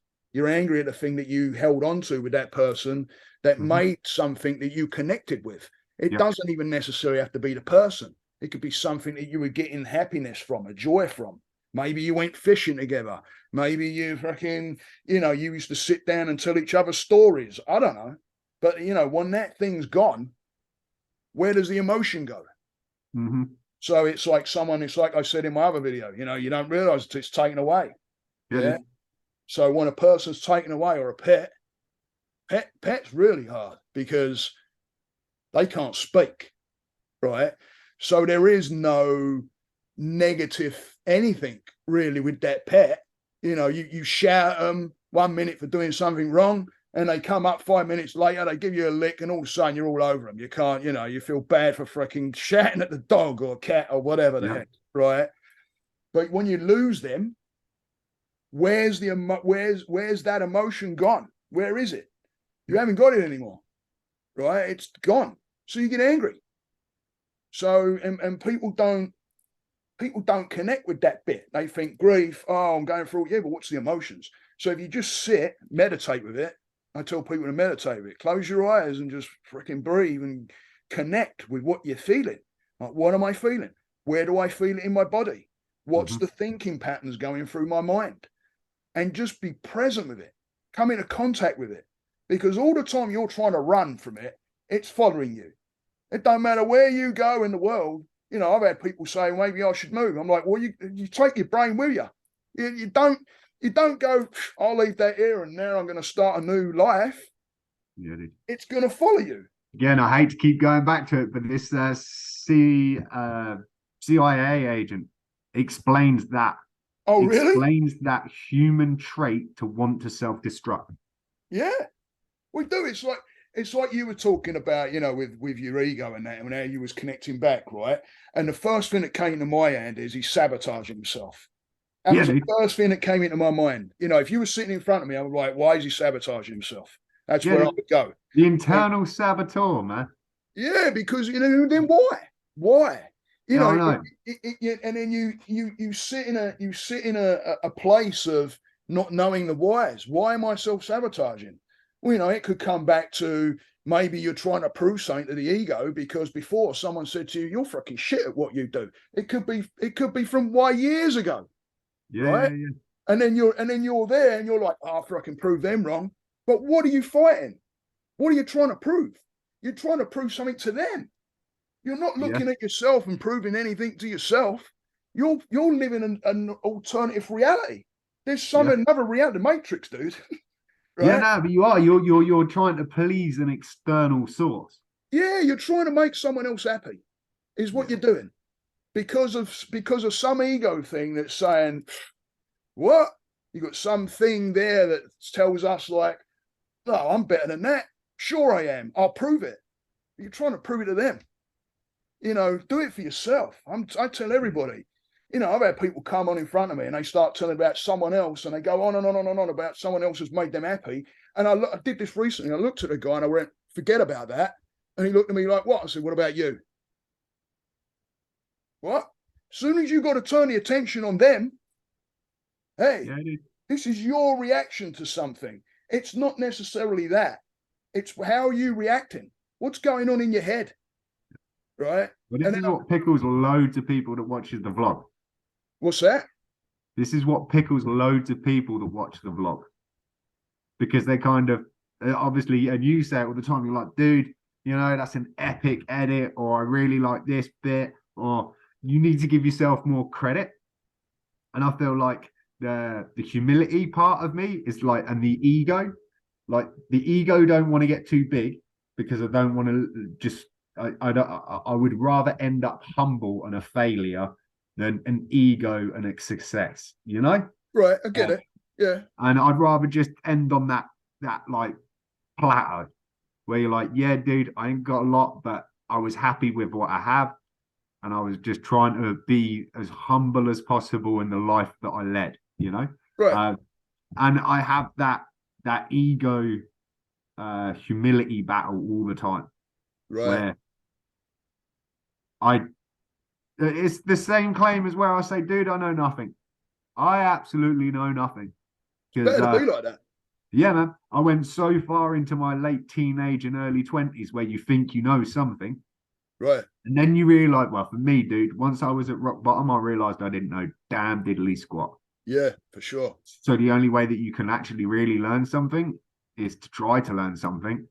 But then, you know, I've said this to a lot of people recently. Thinking you know something and then knowing you know something is kind of irrelevant if you understand the principle behind what it is that you're trying to do. You'll always win. So, for argument's sake, if I tell you constantly 2 and 2 is 4, then all you ever know is 2 and 2 is 4. Right. But if I teach you how to do mathematics or you know, just plus and minus or whatever, yeah, it doesn't matter then what numbers I give you. You know the method. Yeah, it's the method. Yeah, right. Whereas I feel like, and this kind of ties back into this social media vibe, man, where I feel like, and I see it all the time on the YouTube. If you want more followers, if you want new subscribers, if you want to get big on Instagram, take these 5 steps. Yeah. And you're like, dude, I can tell you one thing. Those 5 steps might work for you. And they might work for another 1%. Let's, you know, like another 1% of people, that might work. Right. Cold ass reality is those people were probably already going to go there anyway. Right. You know, and it's again, it's like you say, doesn't work for everybody, right? No, but what are those advertisements hitting? Ego. Oh, they hit the ego, dude, every time. Like, because hey, man, I'll click on it. I don't even care. I've done it. I'll click on it. I've looked at it. Shit, yeah, man. Because that's how. And how many views have they got? Probably like freaking 50 million or something stupid, right? Yeah, dude. Because you've only got to. It's like I did a test. Remember you were saying about shorts to me? Yeah, okay. A little while ago now, you were saying about shorts, like putting shorts out there. Remember? Because I'm like, how do I do that, Mr. Technology? Remember I said that? Dude, I'm the same, man. I'm the guy that sat here on Zoom, and I've only used it a handful of times. I don't know nothing, man. I know nothing. Right, you know, and when you told me about that, I thought, oh, let me try it. So I put a couple of shorts out there, and I got, I don't know, 12, 13 views or whatever the heck it was, right? And I thought, I'm looking at all these other shorts that are getting like hit with thousands, and I'm like, they're not much, right? So I did a video of some freaking birds up by the fountain, and I'm at, and I thought, let me try it, and I posted it out there. It was like 200 and something freaking views, man, on these birds, and I'm thinking, it really shows the mentality of people that want to escape, right? Instead of looking at something that we may be saying to adjust your own mind. That takes work, right? Yep. It takes having to put your mind there and work and do something to improve yourself. Yeah, fucking hard work and all. You know, it's not one of those. You don't put 20p in the machine and it's all sorted. Yeah, and you wake up the next morning and hey, shit, I've got lovely clean sheets on me, and bollocks, doesn't work like that, right? So you know, it interested me to think that someone's not screwed up, but someone's looking at the birds, right? Because it was just a freaking small video with these birds running around up by the fountain there, yeah. And I'm thinking people are looking at for some kind of escapism and to some kind of escape with the mind or something, right? Otherwise, I Yeah. wouldn't get all those views. Yeah. Yeah. But I get a short amount of views on a positive word. Yep. Where the heck is the disconnect? Well, dude, here's a really just this is my view on this. Next time, put the bird video up with your positive voice over the top. Good idea, yeah. Kill two birds with one stone. Dum, dum. You see what I did there? I think there were two birds too. Well, there you go, dude. And then the other really crazy thing that sprung to mind when you were saying that is, yeah, and you know what the really bad thing is, dude? People will sit there and watch birds on a goddamn phone screen when they could actually just go the hell outside, put the goddamn mobile down, and go and find the birds. Didn't even think about that. Come up and have a look. I should post one and say, just step outside. And you know, I like that's just one of those things. I'm isn't like, that crazy, oh, dude? And I didn't even think about that. It's like, yeah, dude. Yeah, you're willing to sit there and look at it on a freaking screen. Yeah. But all you got to do is go for a walk. Not only that, hey man, and I'm just because I typical try to think of both sides of the story. If you live in the bang smack middle of London, you might not see those birds. You'll see pigeons all day long, but that's true. But I don't think people smack bang in the middle of London and looking at freaking cranes over here and going, "Oh damn!" you know, it's a crazy world, dude. It is really a crazy world. The way London's falling apart, mate. Holy shit! It's yeah, dude. Yeah, crazy. It's crazy. Well, again, and that kind of hits on yesterday's. Did you see the coronation? I actually watched the replay on it. Yeah, okay. And yeah, there's a whole. I've got a whole. What's your mindset on it? I've got a whole fucking mindset on all of it. But dude, I don't even know, like, if I'm brutally honest with you, the only thing that I really connected with yesterday, and that was seeing the military forces, dude. Yeah. When after he'd been crowned, then he came out and he received like a regimental salute, and he got 3 cheers. Dude, if you can catch that bit on playback, yeah, I've seen it. Those 3 cheers were the heaviest 3 cheers, man. Yeah, really loud, echoed around that backyard there. Yeah, for sure. And so for me, like, if I'm honest, that hit me. But that's only just because I don't know, man. I'm a sucker for anybody that is in the forces, man. And if they put that amount of time in for their queen or country, or whether it is just for their country or whatever. Yeah, you know, for sure. Especially when you got a lot of them as well that might disagree with the fact of whoever's up there. They might not disagree. They might not agree. You just don't know, but I know that the underlying thing with all of the squaddies worldwide is it seems to be like, well, the good, you know, the top boys. Yeah. It's completely like a selfless act, man. Yeah, for sure. It's always for saving the guy next to you. Yeah, for sure. I mean, that's what they live for. Yeah. And that really that hits me heavy, dude, because I've said this to a couple of the guys that I work with, and especially when I'm looking at things in a managerial sense. Like I'm the fool, dude. You know, I would always rather all of my team across the line before I walk over it.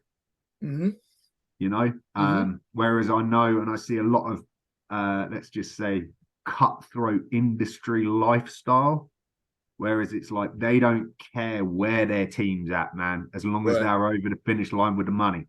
Right. Sounds like your work. There you go, dude. And that's that kind of thing where you're like, I would always rather team wins, even if I don't make it. Right. Team wins, dude. Right. Because it's team effort, man. You know, it's no different from where you're thinking about those guys that's in the military to what you do with other people. It's the same, right? Well, yeah, but I mean, you're not I sure as hell ain't taking. I'm not taking incoming ammunition. No, you're not doing that for sure. Well, I don't know. Yeah, you don't know. But yeah, I have to take my hats off to those.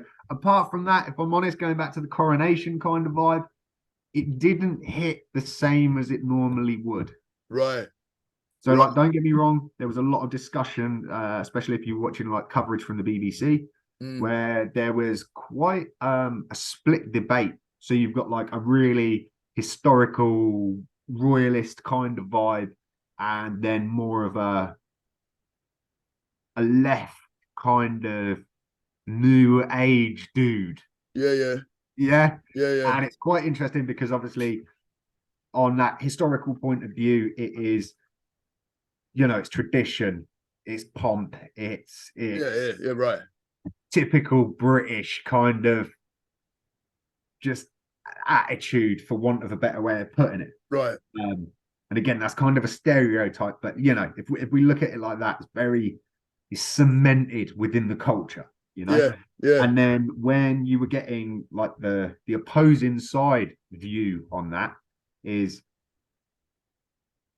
where are we currently in like economical situations, right, financial situations of the country, when you've got, I don't know what high percentage of the population are relying on food banks, right, when the person you've put in the point of, like, because I'm going off on a complete tangent.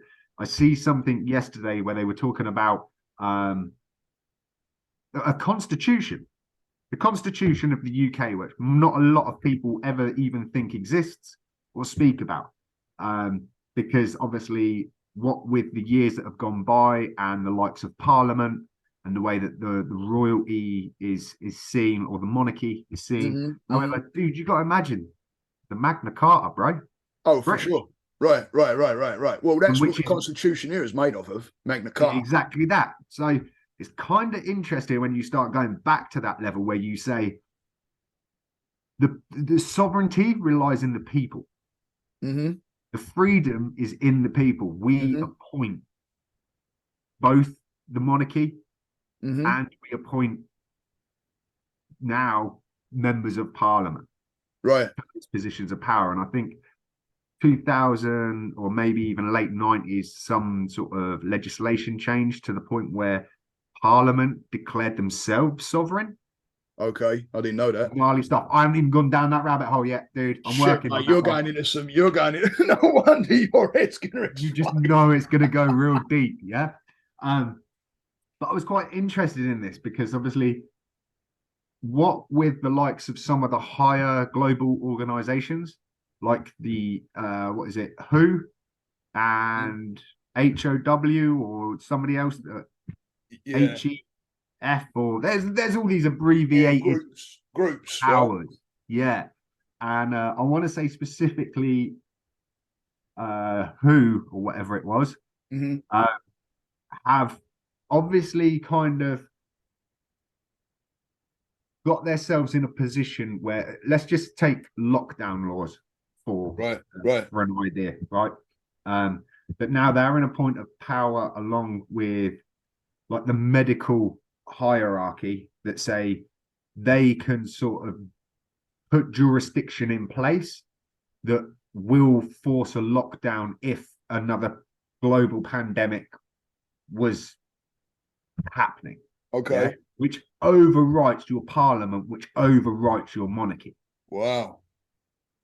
So now, if we sit back on this, and again, like I'm complete novice to this. I'm not like a historian when it comes to like political or laws in the country. Yeah. But it seems like it's a very interesting avenue to have a little look down. But when you say, we the people have appointed you guys to see what is best for us. Right. Yeah. However, now you're getting to the point where you're like enabling that power to go to establishments or groups that are no longer, they're not within our jurisdiction. Right. Detached out, like.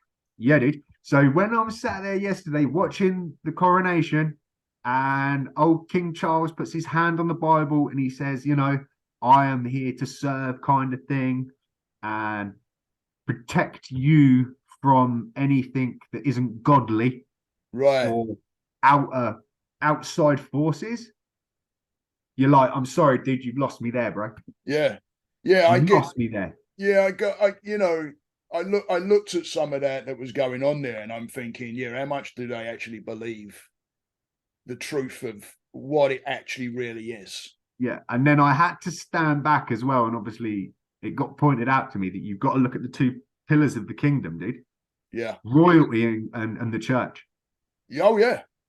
Well, my wife was saying about Church of England, right? Yeah, dude. Because I'm Church of England. I didn't ask to be christened, but I was.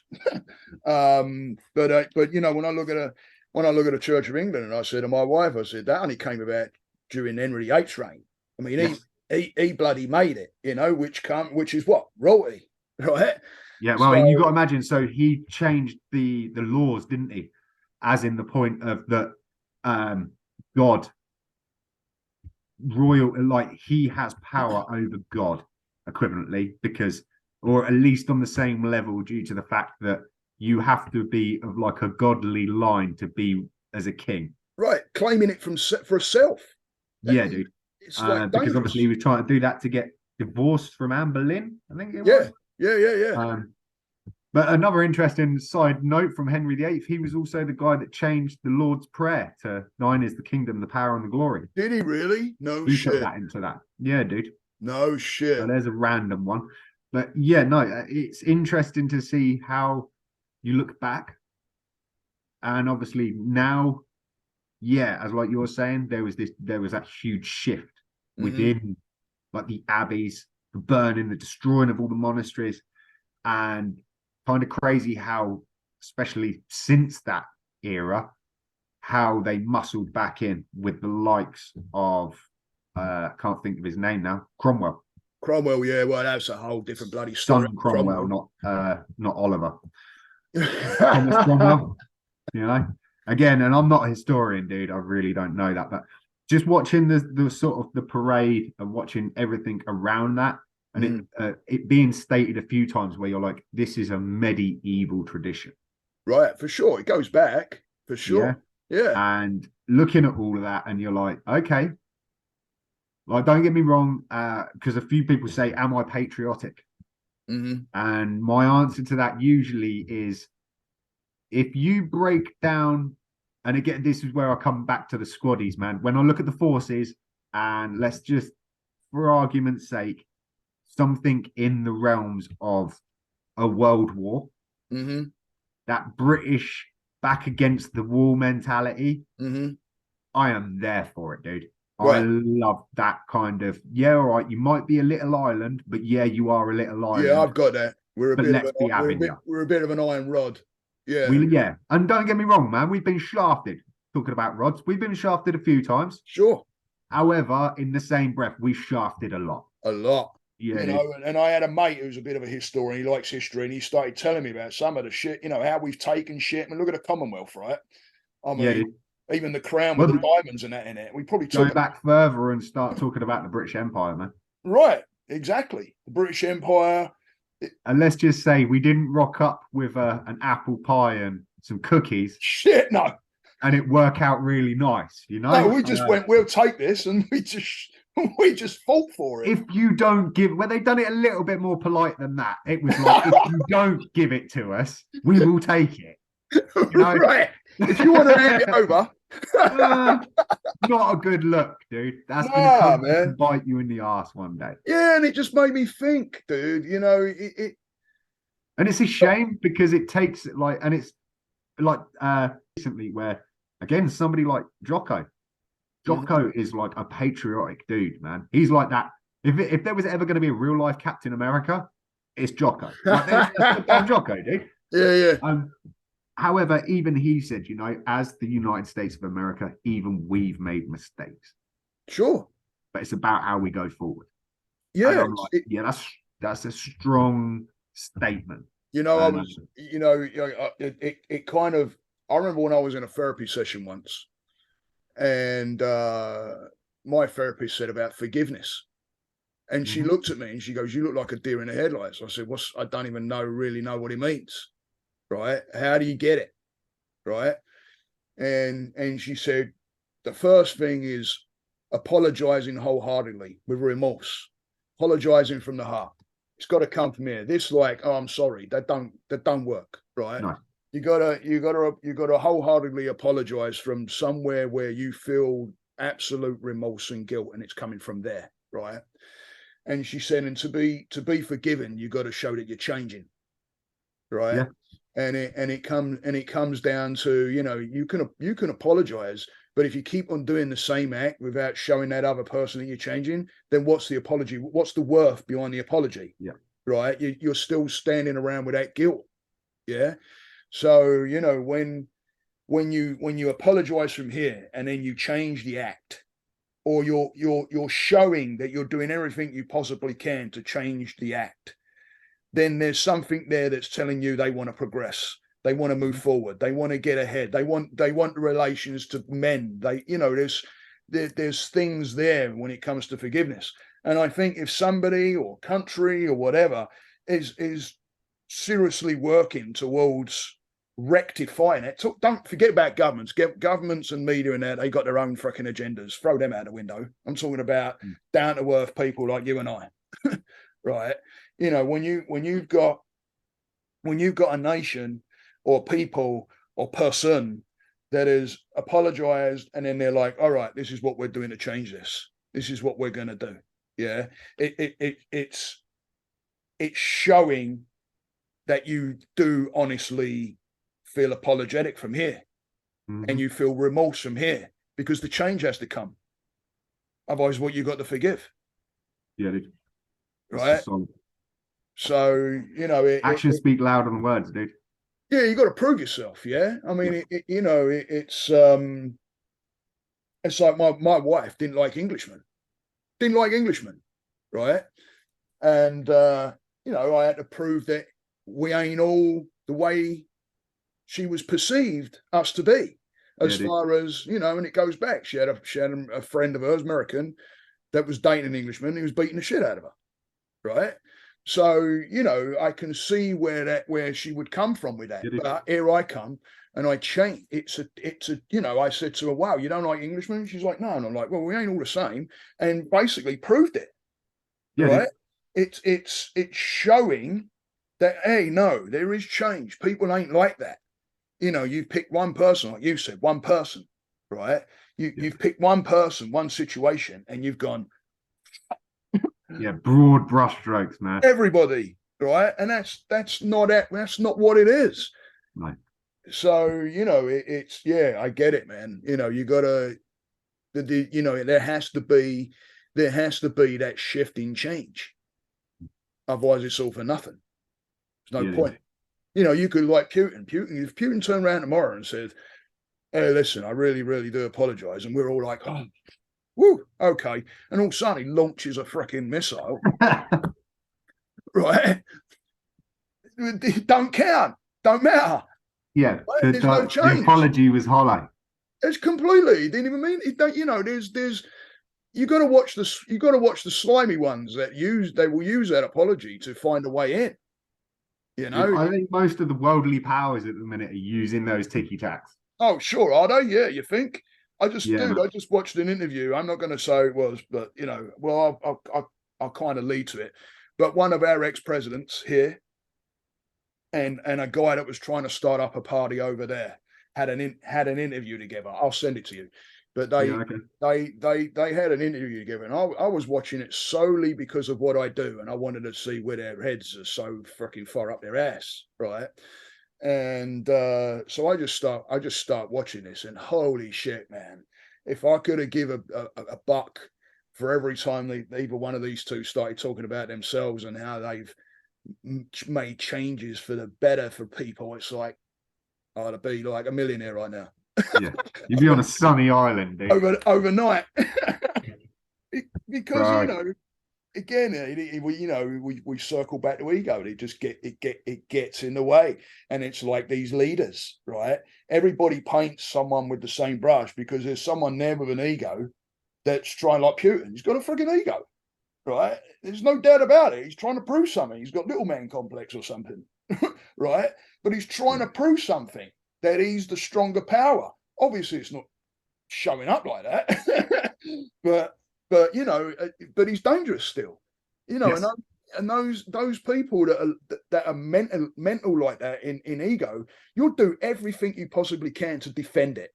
It don't. Yeah, If you're not dealing with it, then you're going to defend it, and you're going to do everything. But you can't look at somebody, right? It's like racism. You know, it's like looking at something that may have been badly done to you, and then going, everybody's like that. That's not the case, and people lose touch with that. So yeah, yeah, you know, it's apologize. incredible how certain blanket narratives will gain traction and cover so much distance so quickly on almost a fake standard, for Right. want of a better way of putting it. And again, that's something that's always interested me, in the fact that you'd hear like stupid myths or stories pre-internet. Yeah.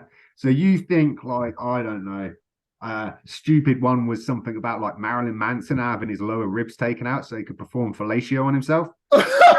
Right? Yeah. And then there's stupid things, dude. Like, and now that they spring to mind, but just stupid things like that, where you're like, how the hell did that myth or tale spread as far as it did? Now, I know people in the States that knew that, like, or assumed that this was real fact. Yeah. Just as much as this is me going through middle school and that just being like on the grapevine, dude. Yeah. You Yeah. know, that being like standard. Yeah, everybody knows that. But Right. you're like, it's a false truth. Yeah. Yeah. Yeah. But that information was in every high school, in every public or private, you know, it was just spread Yeah. Yeah. Yeah. Yeah. before the joy of internet, mobile phone, social, global communication on that level, you Yeah. know? Yeah. And it's kind of bizarre because I think, man, like it's insane how such like a silly rumor can carry so much weight. Yeah. And it will change by the time it gets to the last person that received it, right? Oh, it get some Chinese whispers on it as well. Yeah, but Exactly. You did that at school. the core principle or point just spread, and you're like, it's kind of bizarre how, especially in the last, 3 years now, 2020, Right. with the hate speech, with the disinformation, misinformation, whatever you want to call it, and just how much that's being policed, but how I also feel like it's a false policing. Right. Right. Because it just feels like, and funnily enough, it was Chill Adventures pointed it out for me on one of the videos where it come up with like a COVID warning notice, dude. And that was purely, there was nothing mentioned. I didn't even do a test in that video. I was just coughing a little bit. And you're like, wow, I don't even know. I need to go and research that video just with a fine-tooth comb to see how is it even possible. And you're like, that same information that's been put to that video, I wonder how much content that is being hidden or was more so being hidden, in comparison to what content was making it in front of your eyes because of, again, the narrative. Right. You mean what's being said, like what information you're picking up from it, or what they're meaning to push? Yeah, very much that. I think it's funny how, as long as it fits the grand, as long as it's the square going in the square, and it's not you're trying to push a round circle in a square hole, right? It'll just cruise, and it'll gain so much weight, so much traction.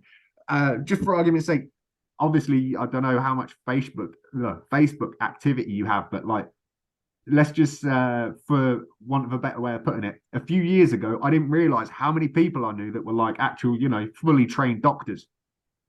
No shit. No, complete lies. But all of a sudden, overnight, everybody knew everything, dude.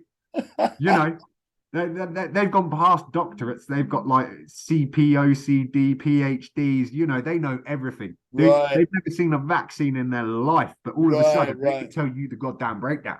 Yeah, yeah, yeah, yeah, yeah, yeah, yeah, yeah, yeah, yeah. You know, Yeah, and it's like they'd be pushing that. It's just the madness of it, dude. With the yeah, fact that all of a sudden, just as much as sort of saying about that Marilyn Manson myth, it's the kids and the colleges pushing weight to get that to move. right, Yeah. right. Whereas nowadays we've got people that are just Jack and Jill 3 doors down, and they're like, dude, like trust me, I've read the tech sheets, I've read the data, I know it all, dude. Yeah, Like you got to take it, man. yeah. But you know what? If you've got someone, it's like I say about the energy. If you if your energy is low, you're going to pull people with that energy towards you. You're just gonna pull that in. You're going to tempt it in Yeah, because they look at you as being on the same level as them, thinking the same way, think that you're going to agree, etc., etc. So you end up basically pulling these kind of people in. It's when you step, like you said about stepping outside their box, right? When you start stepping outside that box and you start looking at what some of these people are pushing, like you have, and you're like, yeah, where'd you get that information from? It's like now you're starting to see, and now you can start pushing that toxic shit away. Because again, awareness comes in, and it's a matter of looking at what's in front of you, beating out the bullshit. Right. I'll tell you one thing. My old man always gave me a piece of advice, and it's always stuck with me. Always stuck with me, dude. I remember him saying to me, son, if you're standing in front of someone and they're speaking a bunch of bullshit, listen, because you'll learn something. right. Full of bullshit. Well, even if you walk away and think they're full of bullshit, you learn something. Right. Yeah. But if there's something in there, you might catch on to something that you might want to look at. Like that, the rest of it is all freaking pony. It's all a bunch of bullshit that's coming out of their mouth, right? But there may be that one little thing that you're like, I might want to have a look at that. It's the same thing. Someone's sitting in front of me, first time I've ever met them, and I can see where their mental's going. Yeah. And I had one girl came on and man, she was like speaking fast. She was looking right at me, and she and I went, whoa, like this. And she's like, what? I said, you go through like panic or anxiety right now? Yeah. I went, right, woo. And we just went through breathing. But if you've lived that bit, it's just like you said a little while ago, actually, in this.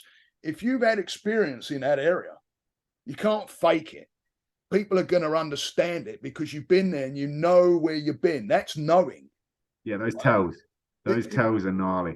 Yeah, and it's part of, I know we walk around saying, oh, I don't know nothing.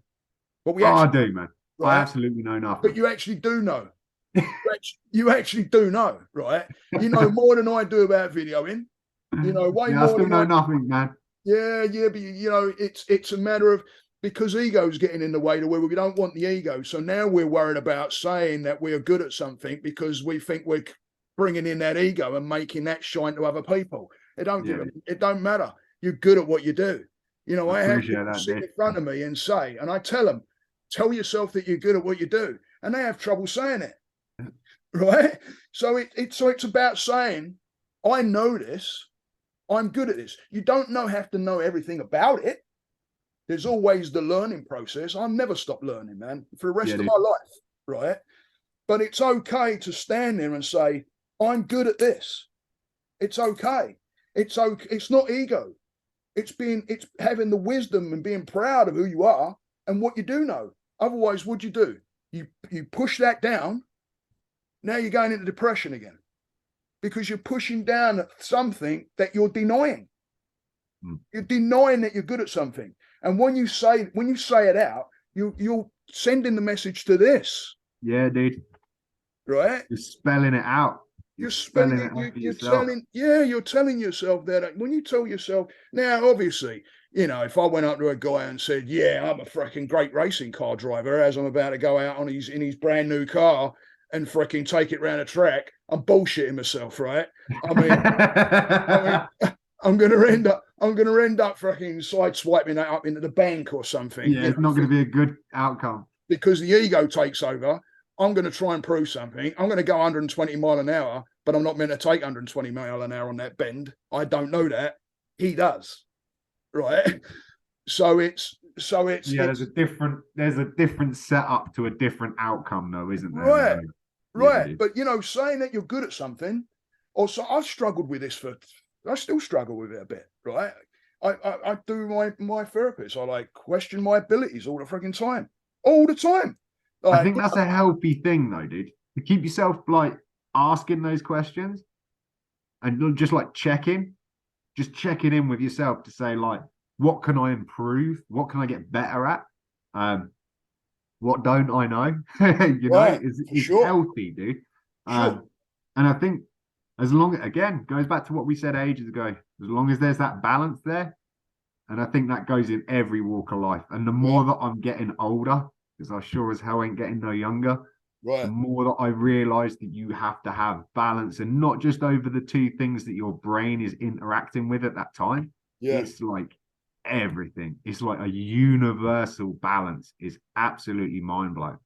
I'm going to tell you what my therapist told me, because I was in there where you're at. Yeah, when I got shown the energy in a session one day, because I come from where I was done with therapy. I wasn't doing that no more. No way, no how, ain't gonna happen. Because of all the shit that I went through before. Yeah, okay. But and then when my wife found my therapist now, and the first couple of days going there, shit, I didn't want to say anything, because I was like, I don't even want to be here, right? Yeah. But I remember what was we talking about? A subject before. I've lost my train of thought. Energy and vibration. Right. So when she finally said, "Do you want to know about the energy?" Because she was into all this, and I'm like, "What are you talking about? I didn't know anything about anything." Right. And I closed my eyes. She was doing this above my head. Yeah. And I felt this like pressure on each side of I didn't know what she was doing. I had my eyes closed, but I felt this pressure doing this. Boom, boom. It was like a freaking heartbeat. And when I opened my eyes and looked up, she's doing this, and it was in the rhythm with what I was feeling. So I knew there was something there. And as soon as I went, "What's that?" She said, I just started crying. I don't remember doing it. It was the reality of something there, right? Yeah, okay. Now I went into overdrive. Mind blown. Like, what's that? This is something I can use. This is all of a sudden, my therapist ain't talking bullshit no more. Right? It's like, all right, get real with yourself. What we got here? And then I went full on reading, looking at articles, finding people to follow. Constant, right? And I remember going into her one day and she goes, "You got to slow down a little bit." Right? And I went, "What do you mean?" She goes, "You're grabbing everything. You're overwhelming yourself. Slow down." And if there's any advice I can give you, it would be just, write the shit down on paper. So, and then you're bringing it out of here and you can see it, right? That takes the overwhelm out of it, right? Yep. So get your headings down of whatever you're thinking about, write it down in a pad, everything that comes to mind, write it down, and then approach each one separately. Because once you write it down and you clear it from here, you're not in overwhelm. Because now the mind knows, hey, I've got it over there. I don't have to think about it. It's logged. It's right. You've logged it. Instead of when you try and log something in the mind, you got monkey brain going on, man. It's jumping. It's freaking jumping from one to the other, and it can't make head or tail of none of it. Things start crossing over and you're like, oh, shit. That's why you don't remember anything, right? Yeah. So it's write it down, get it out of your head, calm down the overwhelm. Now you can be present, because you can't be present when you're in here. So no. It's a matter of getting it down, knowing that your overwhelm's down. You're always going to have that little bit because you want the next best thing. You're always looking. You're like me, man. You're always looking for that next. Hungry for it, dude. Yeah, so hungry for it. Sure, yeah, of course. And it's a good place to be, because what that's telling me with you is your journey's about to actually start. Yeah, I hope so, dude. Because no, seriously, I have people like this in front of me, man. When they come in and they got a certain set of ways that they're used to, It's their programs, right? So they come in and they've got this whole way. The brain will take, it's like water. It will take the least resistance, which is negative. It knows that, right?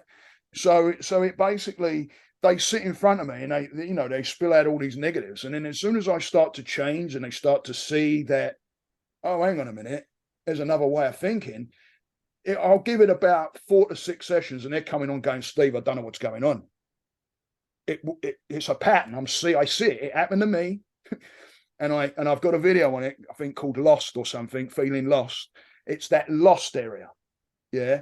Because there's so much shit going on that you kind of, your brain goes in the middle of it, man. Shut down. Right. Yeah. So it's a matter of taking care of the overwhelm. Like, okay, what's going on right now? What's my solution to this? I'm in overwhelm. What do I do about that? And the first thing is talking to me, because you've got something to bounce off of. Right. It always helps. It's like when I talk to you about this shit, it's like taking a freaking hit to me, because it's like I'm talking to someone that I'm actually having a conversation. Not many people have conversations around this shit because they don't want to know. Right. They're happy with their eyes shut and walking around like zombies. They're happy with that. Right. But when your mind starts opening up like that, like my guys, when they come in and they're feeling a bit lost, I know they're shifting. I know it, because I say to them, you're interrupting the pattern of your mind. Soon as you interrupt the pattern of the computer, just like if you did with your computer, right? If you're doing a vlog and you do something different and you interrupt the pattern, you might not end up with what you're looking for. Yeah. Right? It's the same with this. You start interrupting the pattern, you start going a little bit of overwhelm, because it's trying to grip onto the very things that it's used to. Well, that's exactly almost what I said in the vlog, wasn't it, the other day, where it almost feels like I've got an update running in the background. Right. The brain is running an update. I'm not aware of it in my actual in my conscience. My subconscious is trying to like digest, extract, categorize all of this new learning. Yeah. And so the front part of the brain out here is just a little bit lagging, because back here, it's juggling so much data and trying to like almost defrag the old files as well, trying to eradicate and overwrite. And that's exactly what it's doing. And it's funny because I've been there and I've noticed the more that I keep consuming really good content, of like really mind like opening content, the worse that's getting, because it's almost like you're trying to still do more. Right, you're trying to keep up. Still trying to process what it's already processing. Right. So it's getting to that like old Windows 95 moment where I'm going to get a load of grey boxes come up and then it's just going to go do do do do. Right. And believe it or not, and I'm not trying to, I don't freaking throw these things out unless I've seen it, but that's what happens. Yeah, basically, you're going to reach a point where you're going to go, because the brain can't handle no more. It can't. Yeah, it's been programmed with so much shit that it's going into this overwhelm. Write it all down, dude, or carry a little recorder with you. Yeah, I actually got one of these little recorder. Nice. Yeah. Put it beside your bed, because I tell you now, you're going to start, when you're starting to get into that kind of, I think it's theta brainwaves, I think it is. I'm not sure. You might know. I don't know. But there's a certain area within your sleep. There's 4 stages to when you're actually like pre-REM or whatever it is, where your brain starts to kind of digest what you've done in the day. Yeah, and it's going in the subconscious, right? You drop. That's why hypnosis works, because it's just before dream state, isn't it? There you go. Yeah, you're kind of awake. Have you ever been kind of awake but asleep? Dude. Sleep, but you can hear shit going on. Yeah, but your brain's already off into like starting to project dreams. Yeah, man, it's in your subconscious, right? Usually, you jolt yourself awake because you don't quite know where you're at. Yeah, you're in it. You're in that part of your mind. You're almost on the threshold, aren't you? You're just leaving the daily activity. You're just taken into dream state, and you ain't got a goddamn clue where you are when you realise that you're not quite in full dream state. Right. Dude, been there. I haven't been there for a long time, man. That's your subconscious brain. Yeah, you're that's where hypnosis takes over. Yeah. Because I've been hypnotized a few times. It's freaking crazy. I've seen all I kinds of might have shit. to have a go at it sometime. It's I reckon it'd be a madness, quite man. laugh. I've done a past life experience, which was crazy. Yeah, okay. My therapist is Jewish, and that I'd lay my life down for her. She's a freaking amazing human being. And when she started to explain all this and how you're into 95% of your battle, your subconscious, and she started talking about all this, and right before you're going to sleep and everything like that, and then she started getting me into hypnosis and hypnotizing me. Madness, dude. I did a past life. I did this one on my own. I did a past life one, and I knew I was in Israel. I ended up in Israel, clear as I'm looking at you, right? And I'm looking around, and there was two guys on my left. There was these, the way. I mean, I've never been to Israel, but there was these like what I could call houses, I guess, but they're all made out of like. It looked like smoothed over limestone. I know it ain't limestone, but it looked like someone had taken limestone and kind of like just smoothed it over, Okay. With windows cut out in the wall and shit. And there was a girl that came out, and I knew who she was. And I don't know her that well, but she's a kind of a friend of mine that's very spiritual, but it didn't look like her and didn't have the same hair. Right. Anyway, cut a long story short, I got a hold of a friend of mine and I said, "Hey, did you have long curly hair at any stage?" And she goes, "Yeah." And I'm like, "Oh shit." So, and then there was a couple of other things in there that I told her, and I picked up this name Kazar, and it meant something. And there was this whole, and I'm like, where is all this coming from? So, and then I get a hold of, and another thing I didn't know is she's part Romanian and part Jewish. She's Jewish Romanian. I didn't freaking even know that. Okay. And here I am in Israel, right? So, and then there was another, right at the end, I'm standing on this like big hill, and I'm looking out over this landscape. And I'm a lot older. It's like near the end, and I'm looking at my hands, and they're all fucking worn out. Apparently, I was some rebel. I was fighting the Romans because they came into it. It's fucking mad, dude. And how much acid was used on this? No, seriously, it was mad. The thing that I'm always one to look and question, always, because if I would have come out of that and none of that was kind of making sense, I'd have been, what a bunch of bullshit. But when I got a hold of my therapist and started explaining the landscape, it's a place in Israel. Now, I've never been there. Yeah, okay. Right? And I'm explaining exactly the landscape.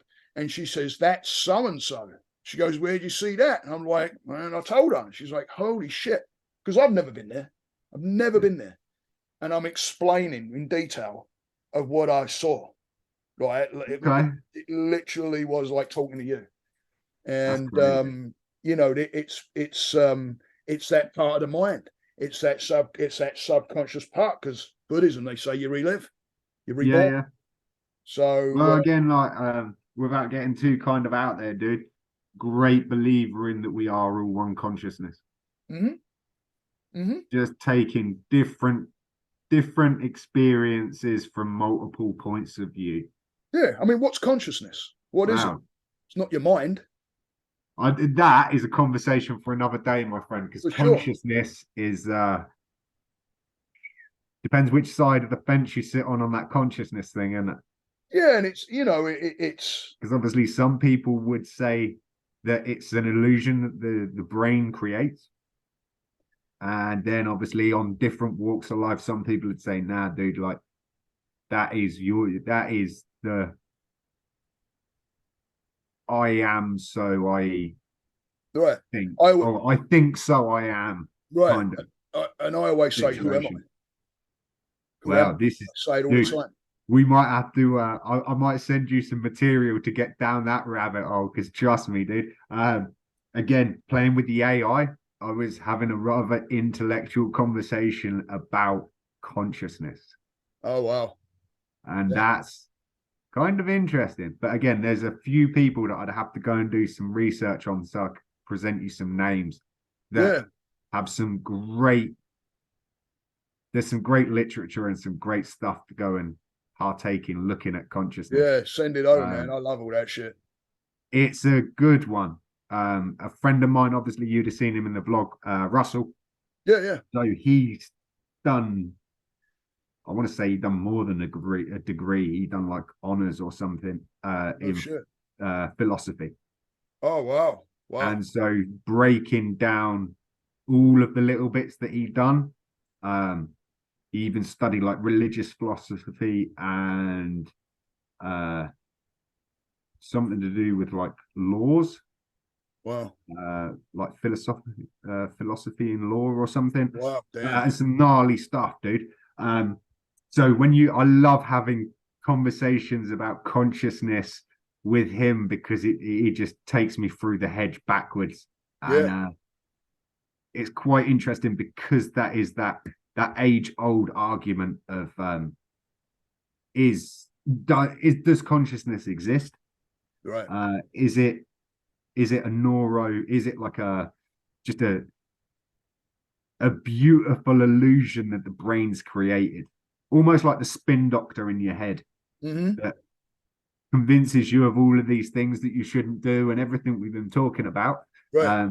Is it that same spin doctor that whips this beautiful illusion that we class ourselves as something, or makes us the center of the story? Right. You know, and there's a whole conversation on its own, dude. It's amazing. Because where does thought come from?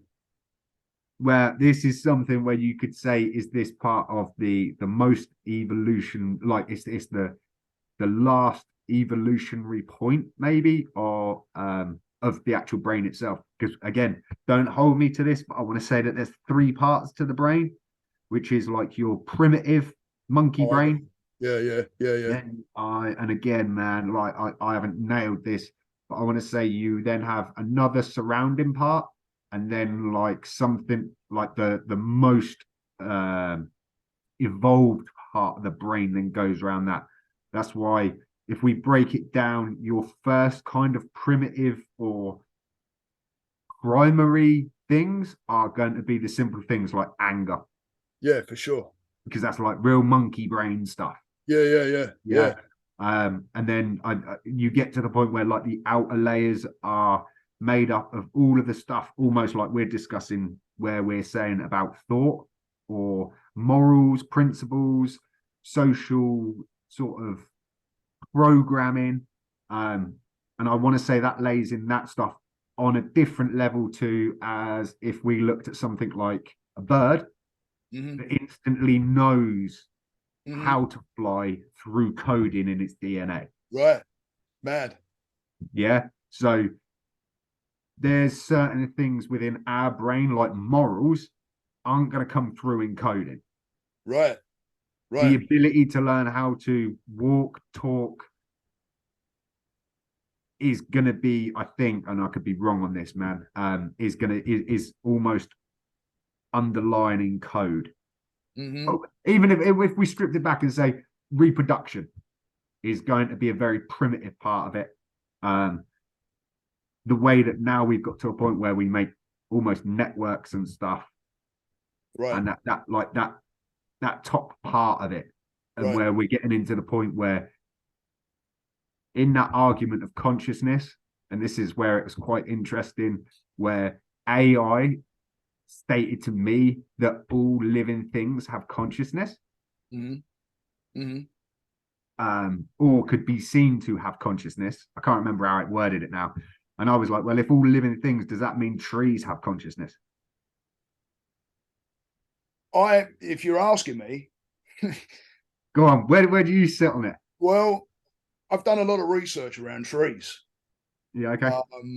And I've watched a bunch of scientists and that explaining about what trees do, you know. Yeah. And one of the things that got me, that really, and they've proved it, by the way, through science and, you know, being out there in the field. Okay, so just sorry to just cut in over. Is this okay? I'm just cutting you off short there because of the fact I was thinking about in the realms of like consciousness compared to like electromagnetical pulses obviously we can't measure consciousness. Well, it's funny because I wish I could.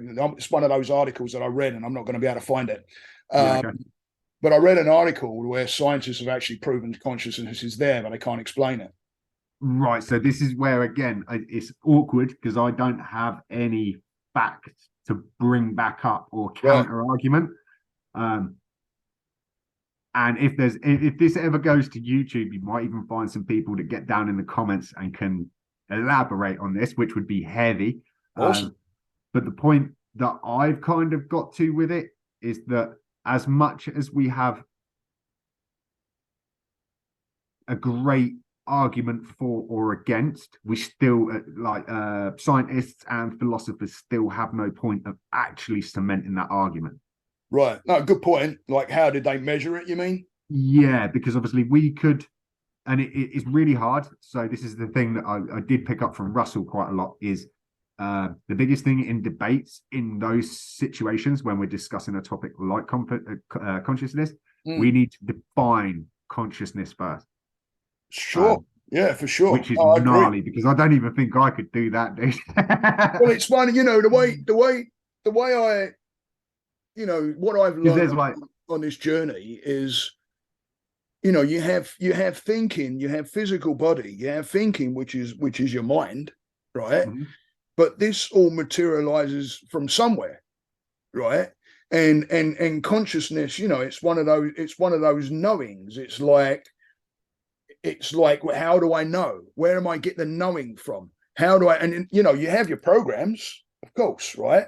But there's some of those situations where I believe consciousness kind of takes over because it's like you may not know, but something tells you that there's something there, right? Okay. See, so I'd break that down to almost, for want of a better way of saying it, maybe gut or instinct. Sure, but is it?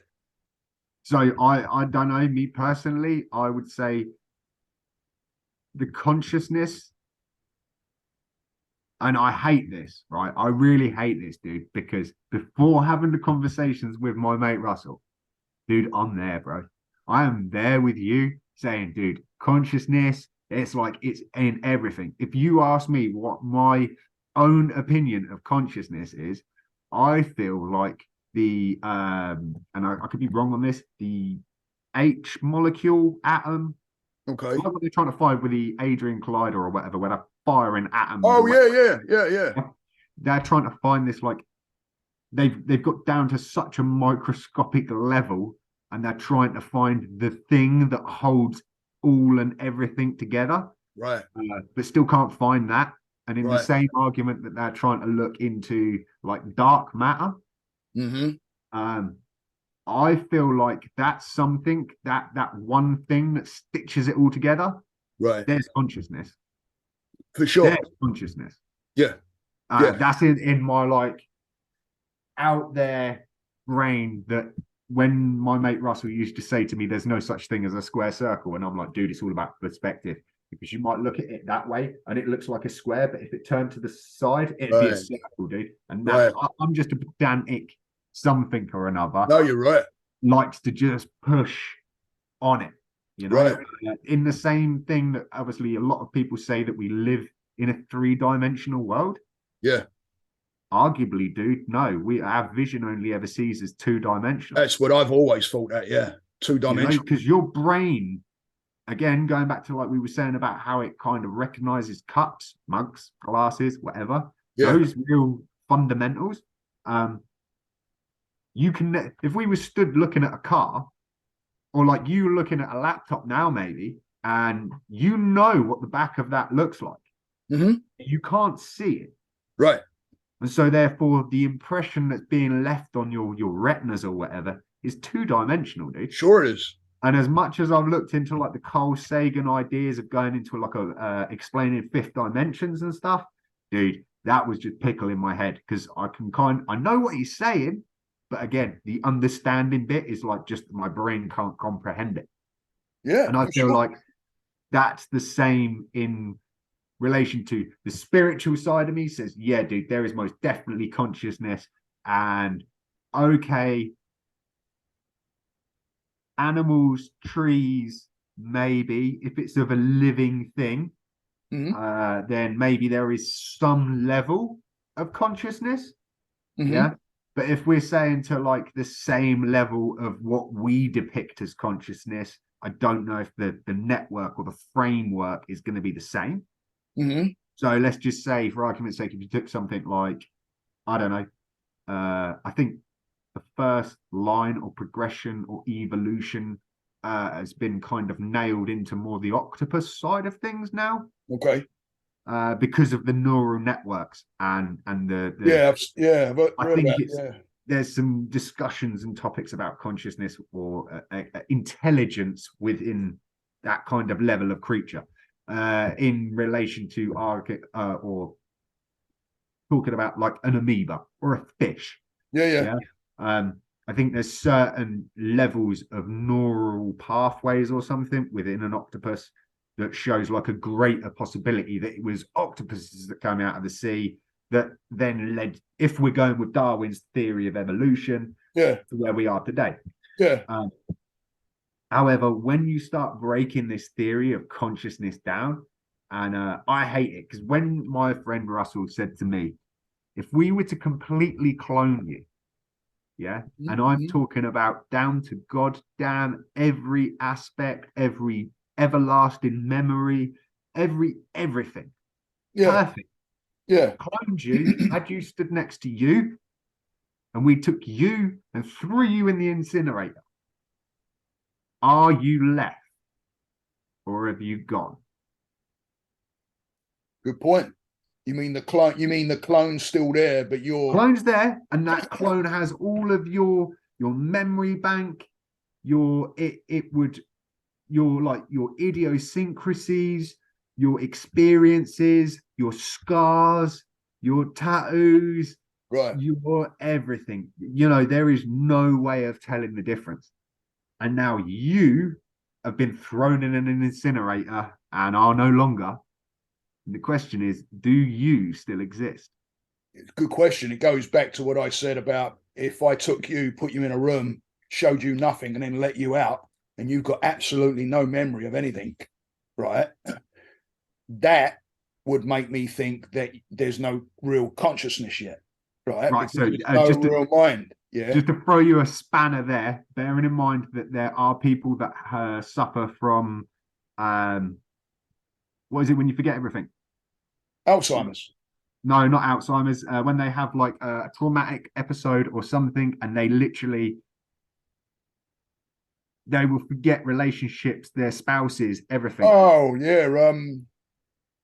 yeah, the loss of memory thing. Dude, talk about loss of memory, right? I'm thinking it's. I've got Alzheimer's on my brain now. They say close your eyes and don't think of monkeys. What do you think about monkeys? Now I'm thinking about. When my little brain is a monkey with symbols most of the time. Oh man, I can't think of it. Anyway, so in that instance, if you had that situation happen where you've completely forgotten everything, and God, that's bugging me, man. Get on Google. We were saying it earlier. Don't Google it. Don't Google it. They will still see. So they might dementia. You talking about dementia? No, dude. Because I was saying I was going to blag it years ago that if I ever got to Hawaii, I'd pretend that I had this, and I'd just lose my passport, and then they couldn't. Name when someone loses.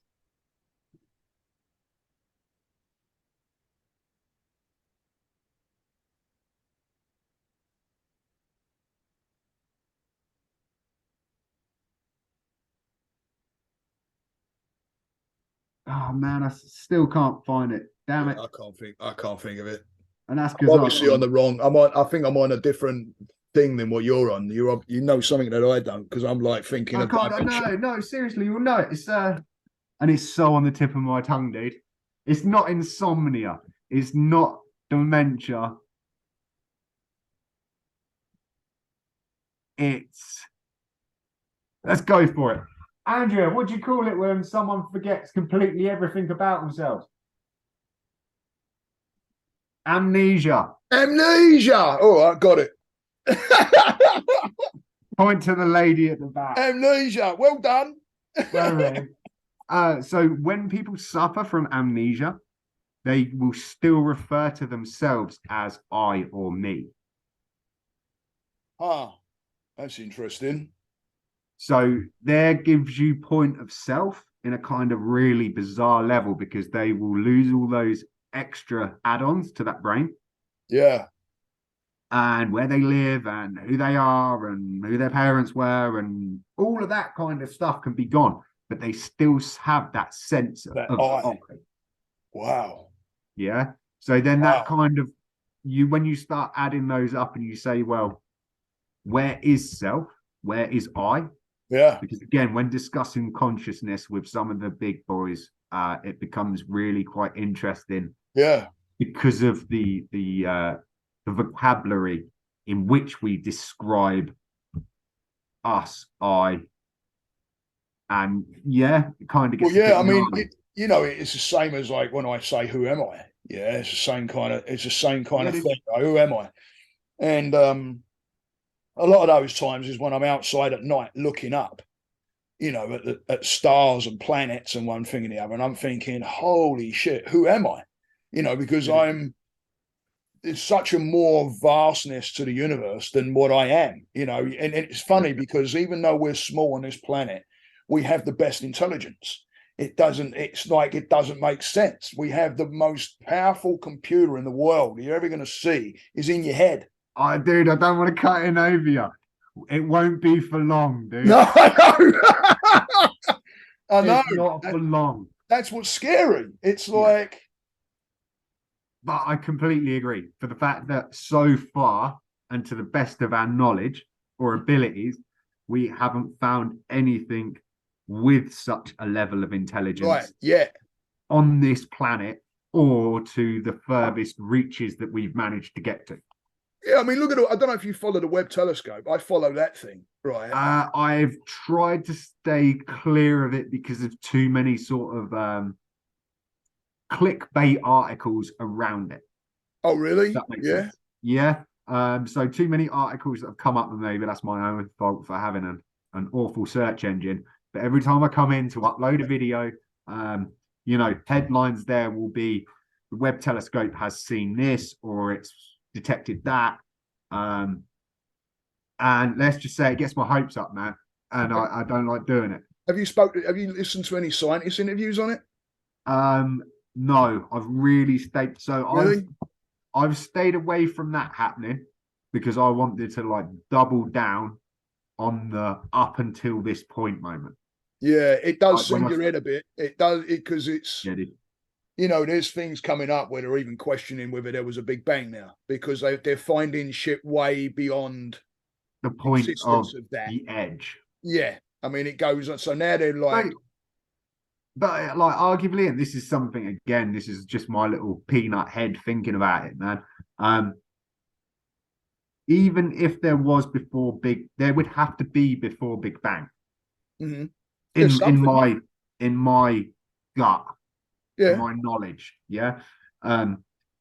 because even if you were to say, and this is like really, really broad brushstrokes here, but if we were to say that the elements, the gases, the particles, the friction, the everything that needed to be at the right place at the right time for it to create combustion. Mm-hmm. Dude, you look at a car engine, man. Air, spark, fuel, combust. Right. Yeah. If you haven't got one of those at like the perfect time, it'll fail. If your timing isn't right, the car won't run. Right. Or it'll misfire. Yeah. Or it'll do other things, Mm-hmm. And I feel like in that same Big Bang, and maybe it's because of the terminology of that, and it kind of gives us this picture. Right. If you were saying to me that there was nothing before, I'm calling you on that, dude, because they're like, and again, this gets sketchy because it depends on if you're talking from a religious background, if you're going from Darwin, evolution theory, if we're looking at like, because I want to say, and this is going off on a bit of a Tin Hat Tuesday thought, there originally was 4 different statements that were around the idea of what we now know to be the Big Bang. And out of 4 different scientists with 4 different ideas of how that happened, we just chose one and went with what I love to think of the most logical. No shit. Yeah. So again, there's quite, I want to say there's quite an interesting book that tells you about all of the different theories. And then the purpose and the reason why we went that way. But again, don't quote me on it. Don't take me to court. Yeah. And I don't want to be that guy spreading misinformation. Go and check it out. No. I'm a believer in something out there. Something we got here somehow. Well, this is what I'm getting at. So if we went with a scientifical kind of vibe on it, there, in my mind, there needs to be at least stuff prior to that happening. Yeah. For that chain of events to happen. Sure. Yeah, no, I agree. No, I agree with that. So, and the other really interesting side that I've noticed, and this is touched on in that Carl Sagan's Cosmos book, the amount of times where they've taken lab settings, fed all of what they needed into that environment or prosthetic testing environment, shall we say, with those conditions to then try to get like germs to form. All right. Yeah. And for bacteria and for everything. So let's get like an ecosystem started. I can't remember off the top of my head how many times they said that they've run that experiment. And never once have they got down the line that we did. Wow. So the scientific percentage or whatever you want to call it, it is absolutely mind blowing of those conditions being right in, you know, the right distance from and friction and yeah. I'm quite interested to give myself some time and have a look into this telescope. But dude, if I'm brutally honest, like I've always been out there with the stars. Like I was a big X-Files kid, man. Like out there? Yeah, dude. I was so far out there, man. There weren't an airport big enough for me to land in, dude. I was out there, only in kind of the past few years, I've kind of grounded myself to trying to see more of the stuff that's going on the planet. Right. And what's going on within a outer space like mentality while in the restraints of the globe, dude. Right. Because the big wide web is gnarly. Oh yeah, dude. You gotta AI thing. Yeah. Is gnarly. That scares me, dude. I'm not even, I like it. It's fascinating right now. Everybody's like, "Ooh, it can do this," and it's fascinating. But that fascination gets people more fascinated, and then it goes further. And I'm like, "Ooh, I don't know." Because I don't want to go into scaremongering territory, dude. Again, the possibilities of it are mind blowing, and I'm really. For the positive side of stuff, I am completely 100% like, wow, this could be crazy, like that leap that we're looking for. Yeah. Then there's the other part of me that says, on a real grassroots level, bearing in mind, within probably something like 10 or 15 minutes, I could go to an AI, say like GPT chat. And I could ask it to write me an engaging video script around consciousness. Right. Not knowing a goddamn thing. Right. Yeah. Apart from how to operate operating systems. Right. Yeah. Yeah. And that will ping me back an engaging script that then I can take that script and I can dump that into a voice replication AI. Wow. And pick a voice that sounds pleasing to the ear, or even better still, we can go and use an AI word prompted photo generator. Wow. So we can say we want a soft, warm, approachable looking female.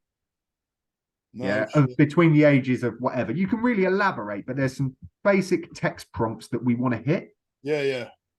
Which will then give us a breakdown of a few different images of what it's generated off that text base. Damn. Now we can take that photo and we can go to an avatar creator and we can drop that photo in there, which will generate an avatar. We've got our AI generated script prompt base for this video.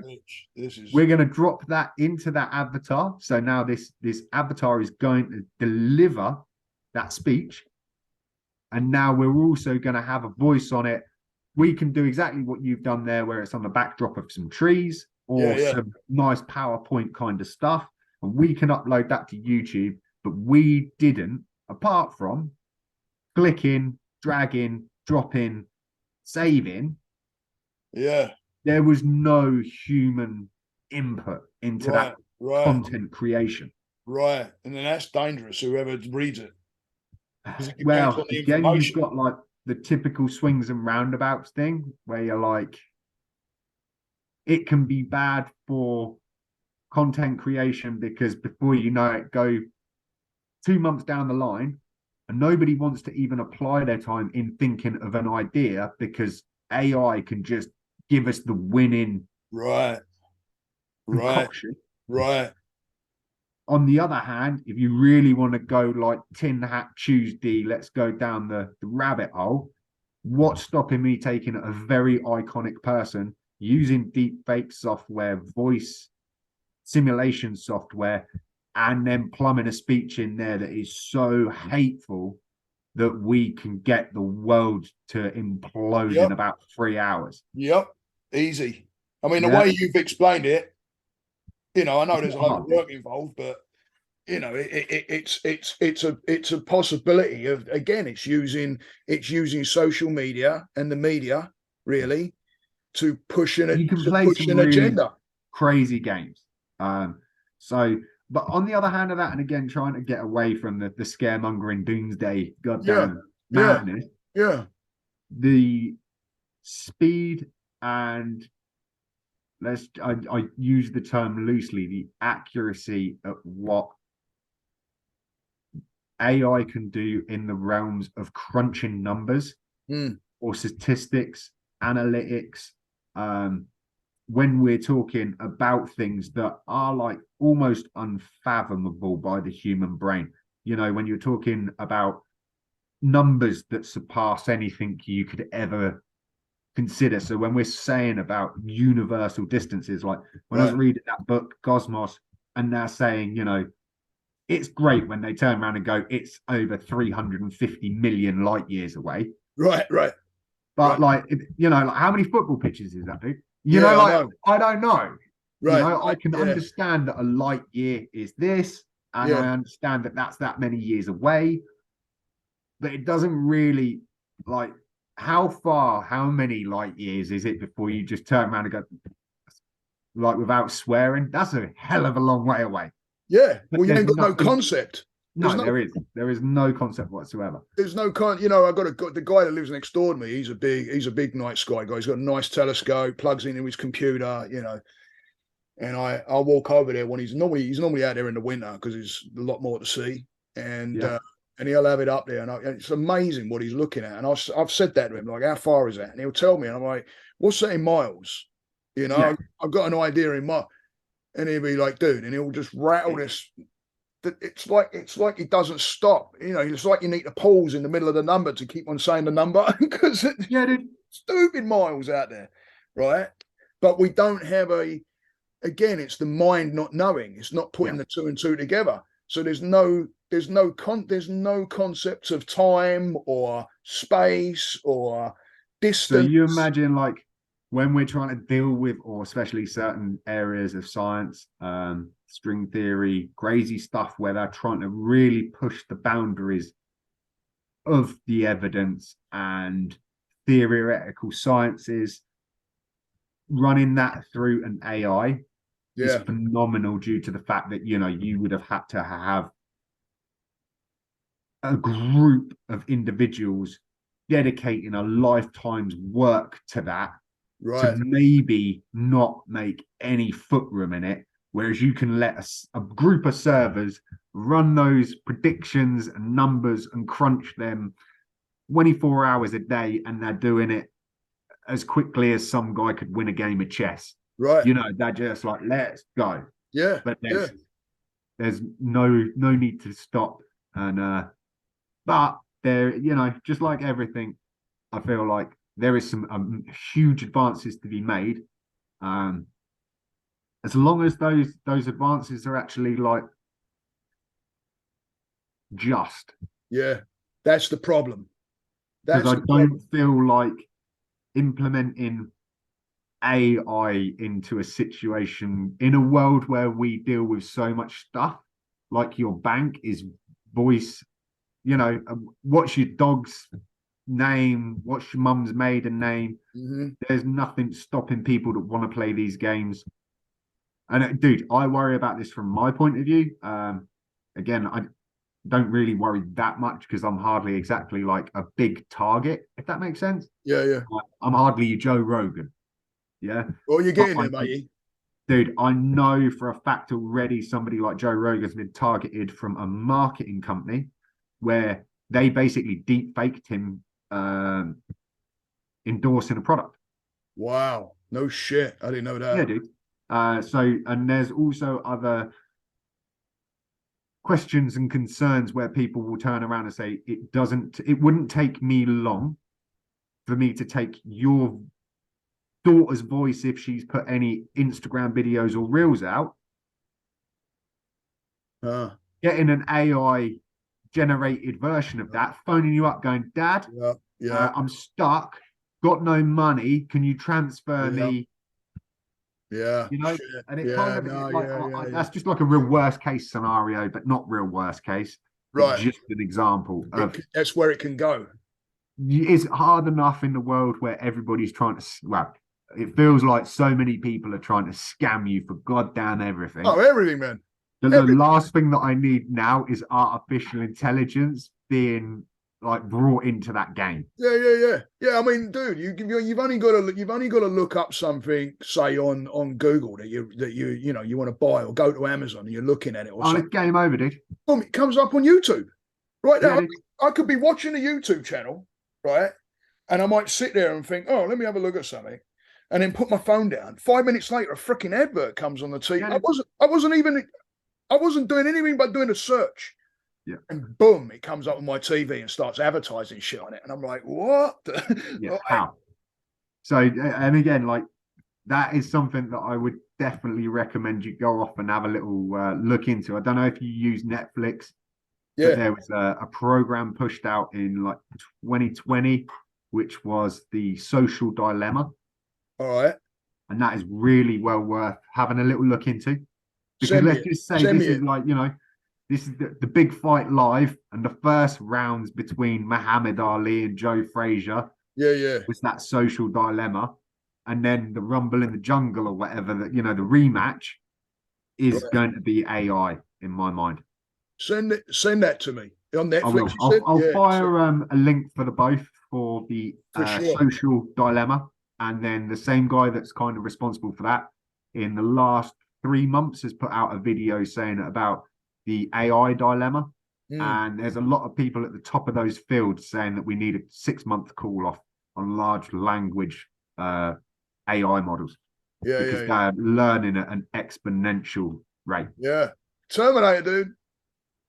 Yeah, I'm waiting for that.